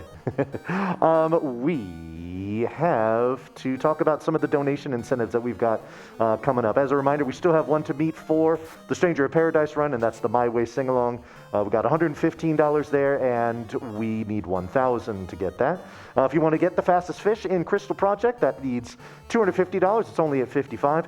And things have started to heat up a little bit with the bid wars for the 4 names. I should correct something I said before. It seems like you can go well beyond 6 characters here, because the top 4 as it stands right now are Kuko with $40, Bubbles with $25, and Danhausen, and Mari both have $20. Those are our top 4. So if you would like to get another name in there, or make sure that one of those 4 it gets cemented in place so that it does get used, then by all means get your donations in here pretty soon, because I'm guessing those names are going to need to be done at the very beginning of the run. All right, donations here, we got a few. Miria donated $25 and says, the robot says meow. Geistercar, I will hope I pronounce that right. $20 from them. Says, have to donate during the Final Fantasy block. It's against the law not to do that, I think. Chaos ICX donated $20, no comment. Prof Nest donated $10 and said, 4 out of 5 Agamas agree. 2 of them always tell the truth. The 3rd always lies. And we have another $5 donation from Drumbordus that says, I was told to boo. I don't feel like making Warmech mad, so burns. Put this also toward the loser of the rock, paper, scissor match. All right, since we are having a little bit of trouble finding a grand spot, I'm just going to go for it. I actually just hit 21 pretty much across the board. So I am ready to go for it as well. I am not that much ahead of you, and let's see how we do. This is a trip that is going to be hopefully successful, but we may be going in for some science here, depending on what Wormek has. That could be an extremely scary fight. Also looks like Chimeras have a lot of health here. Not a good one to pick up on. There is something I should have checked here. Okay. Are you missing anything? No, outside of the cube, but I know that's here in Mirage 2. Yep. That is loose in Mirage 2. That last ribbon, was it in Mirage 1? Center Mirage 1. Okay. Easy enough. And there's also a gold bracelet there if you're still looking for him. Blizzard Catman. That should be a fun time. Fortunately, they're only in this bottom area. That's not too bad. Yeah, it's an enemy that we're not going to see a lot from this point on. As we close it into the late game, there's a few things to get at it that have not been apparent so far in our explorations, but many of the things that previously were problematic are going to start going away.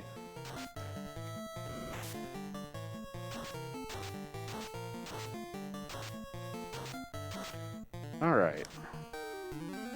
So now I just need to pick up that cube real quick.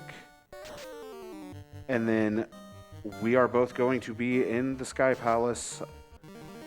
I'll have a Mosmune and a Katana.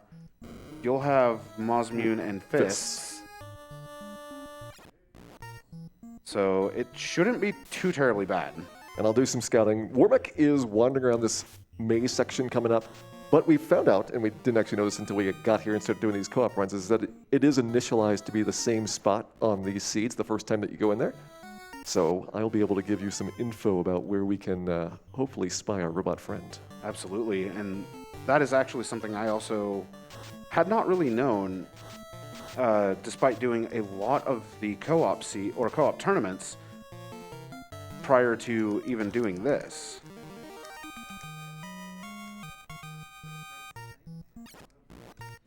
All right.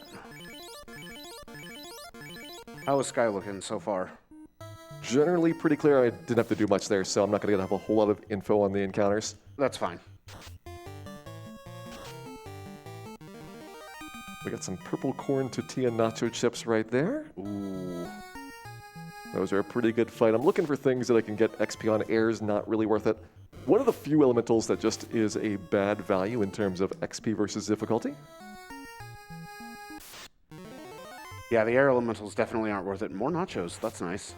Yeah, I'm looking for mostly nachos. Maybe some whiz vamps could be decent here as well. But the big prize is going to be that Wormek when we find him. Should give 39,000, almost 40,000 EXP. It is tremendously large amounts of XP, usually about 2 levels worth. And that's something else that had been fixed, is that you actually end up getting multiple levels instead of being stopped at getting 1 level and then being at 1 XP to your next level. Yeah, it's a bit quirky in the base game. They didn't really expect you to have so much experience that you level up more than 1 time, but it actually queues up that XP. It looks funny on the display, but you'll get 1 level per battle, no matter how much XP that you get in the future fights, until you've cleared out your backlog. Okay, Warbec's 2 north of the stairs up, which means it'd be 2 west of the stairs down? Yes. Just trying to do some math to make it a little bit easier on your walk. And here we go. It is Wormek time. Good luck.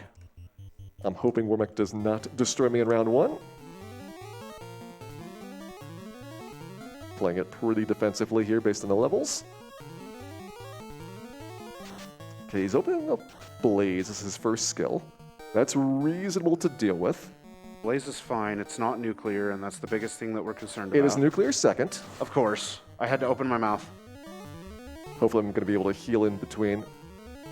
Or my Black Belt just hits so hard that it doesn't make a difference. 658, not quite enough to get the job done here.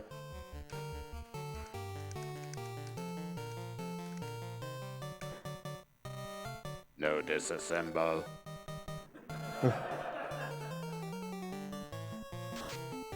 Okay, Wormek's down. Very nice. So yeah, we found where one of our nuclears. It's actually good to get information about some of the tougher abilities in the game, because you know that there's only a limited number of those in the boss pools. That's one nuclear that can't be on Chaos or one of the other hard fights later on. And I didn't see a lot of info from Wormek. It was a pretty short battle. If I am really lucky and hopefully Sunny is as well, we will have buried a nuke or a slow 2 or something else that was really nasty there that we just never saw. Yeah, that's what we really hoped for. I'm so glad I picked up Cure 4 because that is extremely useful here. Just so long as Wormek doesn't kill the White Wizard, and we're at 6 HP, which is perfect because now we're back to max. Whew. Okay. I swear I wasn't holding my breath there.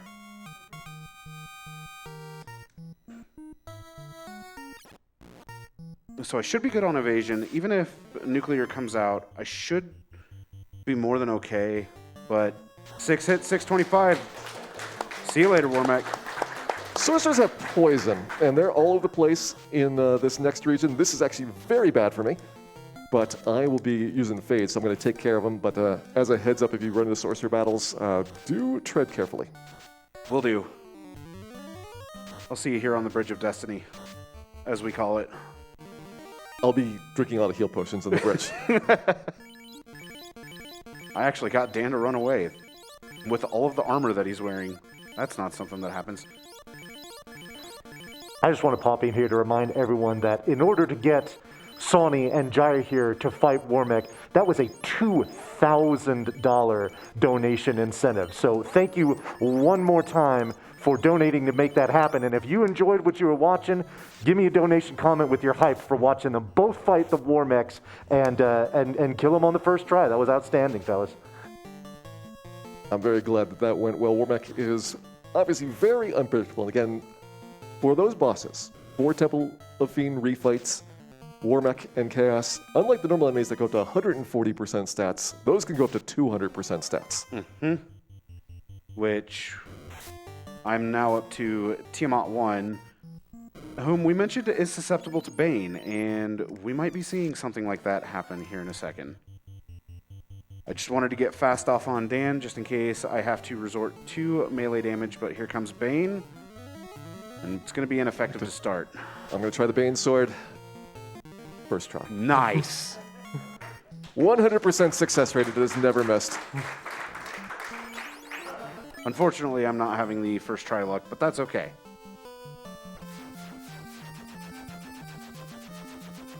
Well, while you're doing that Tiamat fight, I've got all 4 orbs lit. I've got all my quest items. So I'm going to buy 99 heal potions. Probably do a little bit of grinding here for some levels at the start of Temple of Fiends, and then I'll be ready to go down for the big trip to the finish. Yeah. Somebody's excited in the background. And I'm about to have all 4 orbs lit and about to be ready to do the trip as well. I'm probably going to be looking for about level 26, level 27, honestly, because I'm not using a black belt, so I don't have to worry about my punch cannon being at level 32 in order to get 8 hits. But the other thing that we haven't mentioned about the black belt is that the black belt currently has doubled critical hit chance. So the way that the black belt critical hit chance is calculated is it looks at the black belt's level and multiplies it by 2. And whatever that number ends up being is what the critical hit chance of the black belt actually is. I think it's out of 200, though, so then it divides it back down by 2 for the percentage. Okay. It's weird. There's a lot of things in this game that don't make much sense, but when you finally get a hang of it, especially if you do a whole bunch of these randomizers, you get to learn about parts of the game that you never really get to experience playing it normally. This is a lot of bad men, but they do give me quite good experience if I can kill with these fades. That's a bad encounter, man. This is just the best of encounters. It was the best of encounters, it was the worst of encounters? It's definitely the baddest of encounters. Gentlemen, I got a few donations here. Can I read those off? Hit us. it. Alrighty. We got $25 from Velociraptor42 and Storm that says, because the robot overlord said so, boo to you. Sawney and Gyre crushing this run. Good luck and kill chaos. We have a $100 donation from Brandon C. that has no comment, and we have another $100 donation. This one is from Damian X, and it says, always up to help people in need and hope that this paltry amount will help someone out there find the assistance that they need. Runner's choice on the incentive. I guess you'll be splitting it. Did we burn Melman to the ground yet? I've been trying. They had Fire 3, but it didn't work in town. Yeah, that's the only downside. Ah, this encounter is exactly what I was looking for. Yeah, I want to see those Gasties. They're some of the best XP. This is why I'm up on this top floor here. And normally, they are pretty common. I think we do have the encounter rate slightly adjusted from the way the game normally is, but not in complete arbitrary chaos. Just in terms of nearby to what it would normally be at. Yes, we do. I do still have a nuke charge. Good. I'm hitting 30 here. I've got to calculate when I can get 32 on my black belt. It'd be really nice to get that before Kraken 2. But at some point, we're going to have to make a call about it is time to start Temple of Fiends for real. I think if I hit 31, I'll be confident in getting a 32 on the way down. As soon as I hit 26, I'm going to make my attempt at it. Which I actually could get it from this worm. These worms are very nice for experience, usually very high HP values. But as you can see, I've got 3 of my 4 Light Warriors at level 26. I would actually have 2 level 8 charges if I decided to pick up level 8 spells, but I have not decided to do so. Mainly because I didn't think it was really necessary based upon what we had found with our spells. And since I was exploring early, I got that 8th tier heal 3, but it's not going to come in that much use here. All right. I'm going to say this is about as much as I can do right now, so let's begin the dive. Actually, here's what I'm going to do. I'm going to do something a little unorthodox. I'm burning all my heal items so that way I have very little menuing to do whenever I actually do go into the start menu in order to access the key items, namely the loot, in order to break the plate that Gyre's about to be at, which it looks like the tile is the wizard tile. Yep, I used the wizard staff. Didn't work on him. I want a refund on that thing. Too bad we didn't get the power stick. Could have made him stronger. All right, looting away. I'm heading down to the backside of Temple of Fiends. Since I'm in the lead here a little bit, I'll be gathering intel, which means I can pass on helpful tips like, oh, by the way, you're going to get a nuke in the face from something. Yeah, that actually is very possible. So being in the front is kind of a big disadvantage. Hopefully, though, since we've seen one of our nuclears, that we will not have too many bad times on our 4 Fiend refights. I think I'm going to try to hold on to my nuke and Quad X charges. Quad X is one of those spells that's known as a power word spell, and the way that it works is it will instantly kill an enemy that has 300 or fewer health. I just hit 31 on my black belt. Very nice. I'm now trying to guess which encounters I can give up safely. There's probably some unrunnables on the way down. There's probably some really good fights on like Tiamat's floor. Again, I would love to have everything done by the time that I am at Kraken for the Black Belt's attacks. Kraken's the one that is the scariest because with 8 hits and with double stats, which is not just double damage, but way, way more than double damage when it nets out versus your defense score, Kraken at max power could easily one-shot any of our characters. Or all of our characters with nuke.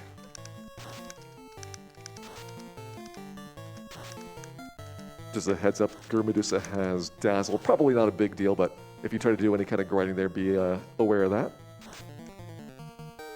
Yeah, I will definitely keep my eyes open for that. I just ended up finally switching my thief or my ninja to be in the front slot. The reason being that the ninja actually has higher agility, which allows for a better chance at ambushes or not being ambushed. And I've got a ninja in the front because I don't care if the ninja lives or dies. So it looks like Kraken's got a decent amount of health. Lich? Or, yeah, Lich, not Kraken. I see the purple and I think Kraken, I'm sorry. It is randomized, makes it difficult. I'm also trying to Quake Lich too, but instead I'll get a Light Axe kill. That's not something I see very often. Tornado on his skill. Don't think you saw that, but we know we're one of the weird oddball moves that Chaos has. Normally deep in the spell list there. That's a non-elemental AoE damage. Yeah. We've seen... Poison as the second one. Swirl, I think, is the worst one that we could run into right now. Yeah, Swirl and Tornado are about the same. Ooh, fire elementals here. That's a little unfortunate. Not the end of the world, though. Gentlemen, can I squeeze in a couple donations? Sure, I'm just using a lot of heal potions. Go for Okay, it. yeah, we got an anonymous $20, no comment. We got another $20 from Danky Kang, that also has no comment. And we have yet another $100 donation. This one comes from Gurmora, and it says, Warmick was beautiful and perfect, and you killed him? Are you really the heroes? No, we dismantled him and then used his remains as parts to build the Temple of Fiends. Okay. All right, Black Belt's 32. I have done my grinding along the way. The punch cannon is online, and we have dueling carries. So, Yeah, at this point, a lot of these fights are going to come down to turn order. Like, I want to have the fast go before the fists. Looks perfect there. How much damage is Dan doing? This is completely unbuffed. 890, not bad. well, Avon's down. That's fine. We do have revive spells, so that is good if you want to get that back. But I can understand if you want to leave the thief behind.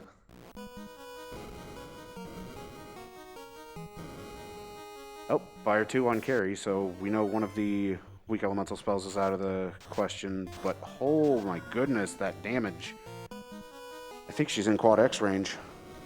Interesting. Well, I'm not seeing any of the unreadables here. Erase terminated, she was in quad X range. Nice. That's very rare to see on some of these, because with the randomizer, you don't know how much health these enemies have. So you have to just kind of guess that it feels like you're getting close to being done with them. Unlike the base game where you'd know exactly down to the hit point how much more damage you need to do to be able to XXX things. I'm in the Kraken fight. Kraken, yeah, definitely not looking his best, but hopefully is going to be very well behaved. Hopefully is not absolutely evil to us. Yeah, I think before Kraken, I'm going to move Dan back up into slot 1. And, Lit 2 his first spell. That is beautiful to see. That's some gorgeous information. All right. Less than 1,500 health. I'll take it.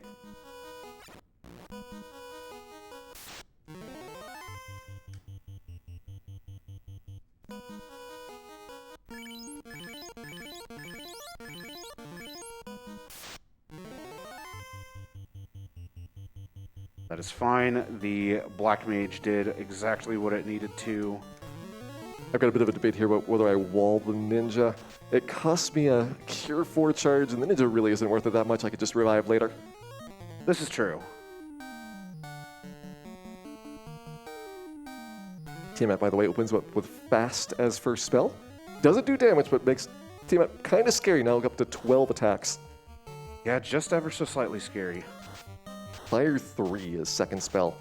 We've not seen a lot, and this could mean that all of the good stuff was on the later parts of the scripts where we haven't gotten to encounter them. It could be that everything is going to be on Chaos coming up, because I am about to go kill Chaos. And I am not too terribly far behind you, about to go into Tiamat 2. So hopefully Chaos is not mean as can be. Let's go. Good luck.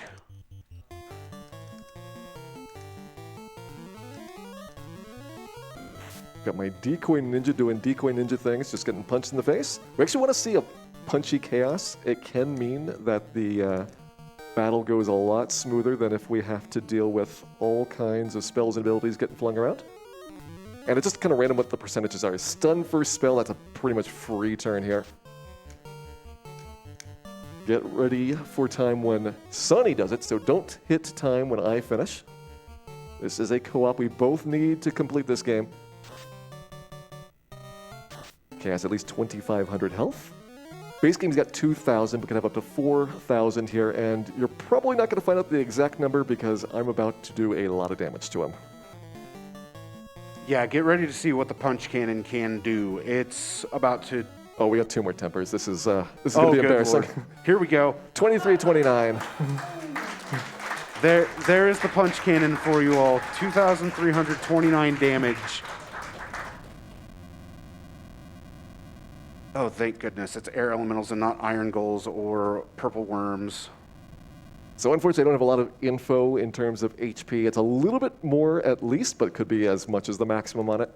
And I didn't see anything super dangerous on spells. Good luck that everything goes well here, Sonny. We are all rooting for you. Well, so is this donator who comes in with $25. This is from GenFlare1 that says, hey guys, let's hope Chaos rolls low for damage today. Good luck to everyone. All right. Here we go. My turn on Chaos. So I'm actually going to play slightly defensively. And I'm going to go ahead and wall up the ninja here. Just because my ninja currently has the white shirt. So I really, really don't want him to die so quickly. So Chaos only hitting for 60. That's actually very good. Now I can just focus on using the Power Bonk. And I'll go ahead and throw a Cure 2, just so that way the white mage has something to do. I don't want to throw out the Fade just yet. So we're at 2 stacks of evasion on everybody except for Dan. Dan is currently sitting at 4 stacks of evasion. I'm going to continue to Power Bonk, continue to White Shirt. I'm going to go ahead and throw out my Fade, continue to use my Temper. And when you talk about stacks of evasion, there is a cap on the enemy's accuracy score. So if you put up enough evasion, eventually you'll be able to dodge all regular attacks. Critical hits don't check evasion. So it doesn't matter how much you stack that up, you'll still get hit by criticals. But it only like a 3 in 256 chance if those punches getting through makes it a lot safer for the fist damage. So I am also deciding to attempt to use the Bane Sword. If you have watched the more recent runs of the vanilla game, this is actually what is done to kill Chaos. There is a chance that we will see Poison Smoke on Chaos for him to instantly die. If it happens, that would be great. If it doesn't, then it's no big deal. And right now up to 1,700 damage it looks like on your screen. Yes, 1,700 right now. About 2,200. Yep. So we know that we could be in any moment range.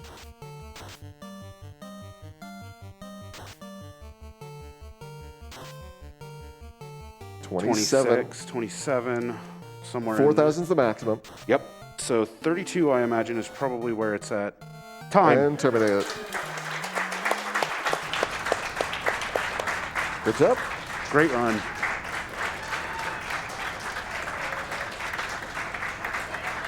So we got to rock, paper, scissors, I think, for that donation, but... I mean, let's go. All right. 1, 2, 3. Yep. 1, 2, 3. All right. Sawny, that goes to you then. So let's go ahead and put it towards the My Way incentive.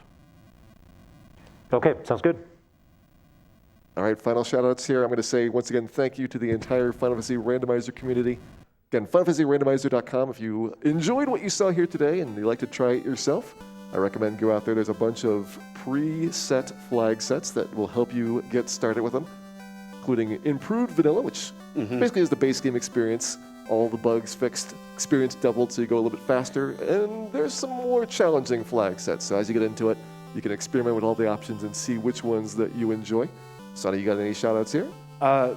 I mean, outside of the entirety of the Final Fantasy Randomizer community, RPG Limit Break staff here, you guys here in the audience, Vonnie on donations, and yeah, just thank you all so much for having us. This was an absolute blast, so definitely stick around. We've got more Final Fantasy action coming up throughout the night. It's going to be amazing to watch, so stick around. Thank you, Bonnie. Take us away. Alrighty, everybody in here, one last round of applause for Gyre and Sawneyrath11 for that fantastic Final Fantasy Randomizer run. Alrighty, well, we're going to be getting set up for our next run here, but a few donations that I'd like to read while they were fighting chaos. We have a $5 donation from Galanorian Saber that says, fantastic run by both. Warmech, hype. We have yet another $100 donation. This one comes again from Drumboardist, who says, well, I was going to donate towards Hug and a Warmech, but that's been met. Well then, Donation goes toward whatever Gyre or Sawney wants via the winner of 1 round of rock, paper, scissors. Good luck. All right, well, that's another $100 that Sawney gets to put towards the My Way incentive. And then we have a $25 donation here. This comes to us from Drake Lake and Amber Harris Art.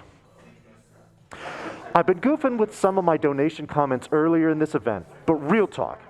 I come from a culture where discussing mental health is still seen as taboo, and as a male, considered very unmasculine. Had it not been for some course correction in my life that came about from therapy, things for me would be very different, and I would not be doing what I love most now. I just want to say thank you to this event for working with NAMI and spreading awareness that mental health is important, regardless of who you are and where you came from. Don't let anyone tell you otherwise. So from the bottom of my heart, thank you to all of you participating in RPG Limit Break, be it as a runner, tech, volunteer, or donator, and anyone else that I may have missed. Thank you very much for that donation comment, Drake. Thank you very much.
I see we have a raid coming in here from Games Done Quick. Thank you very much for that. For those of you coming on over from GDQ's channel, you are watching RPG Limit Break 2022. We're coming to you live from Salt Lake City, Utah.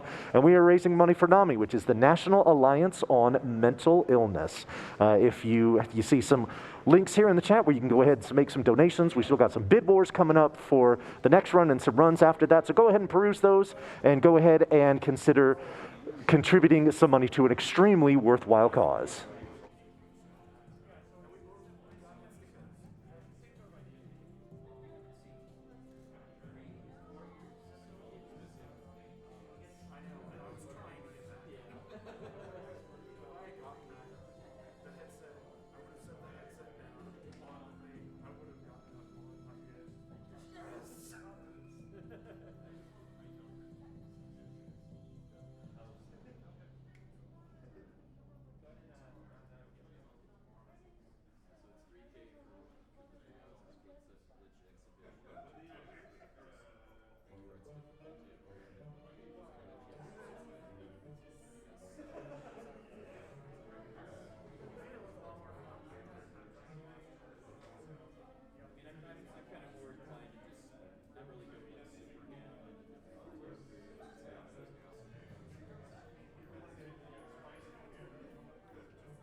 Alrighty, everyone. Well, that's going to do it for me here in the hosting booth. I really did enjoy being able to come back and read off all of your fantastic donation comments. But I will be signing off. We'll be going to an ad actually in just a few seconds. But once I leave, the lovely Fant will be taking over for me and will take you the rest of the way. So again, everyone, thanks so much for watching. I will see all of you fine folks around very soon. And until I do, take care, everyone.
Fantastic job, man. That was a lot of fun to be able to do that for your appreciate it.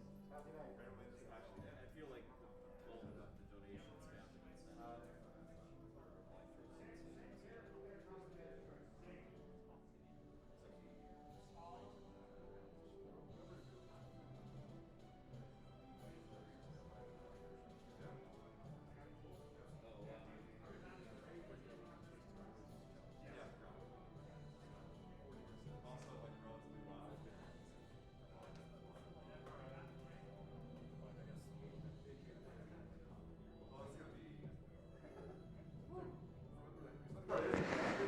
And welcome back to RPG Limit Break 2022. My name is Fan_TV, and I'm going to be your host for the next exciting run. And you thought we were done with chaos.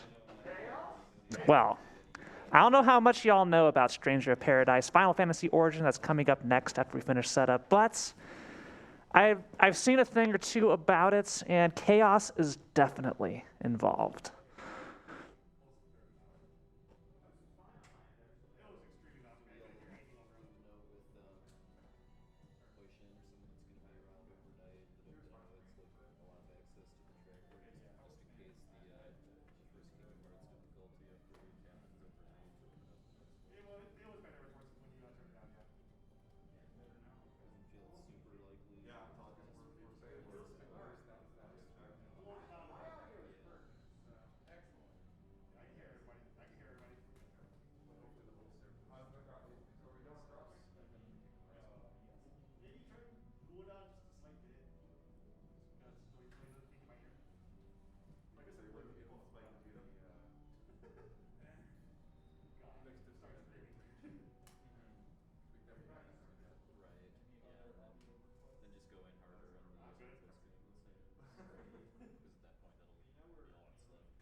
Okay, well, it sounds like there's going to be a free enterprise starting up.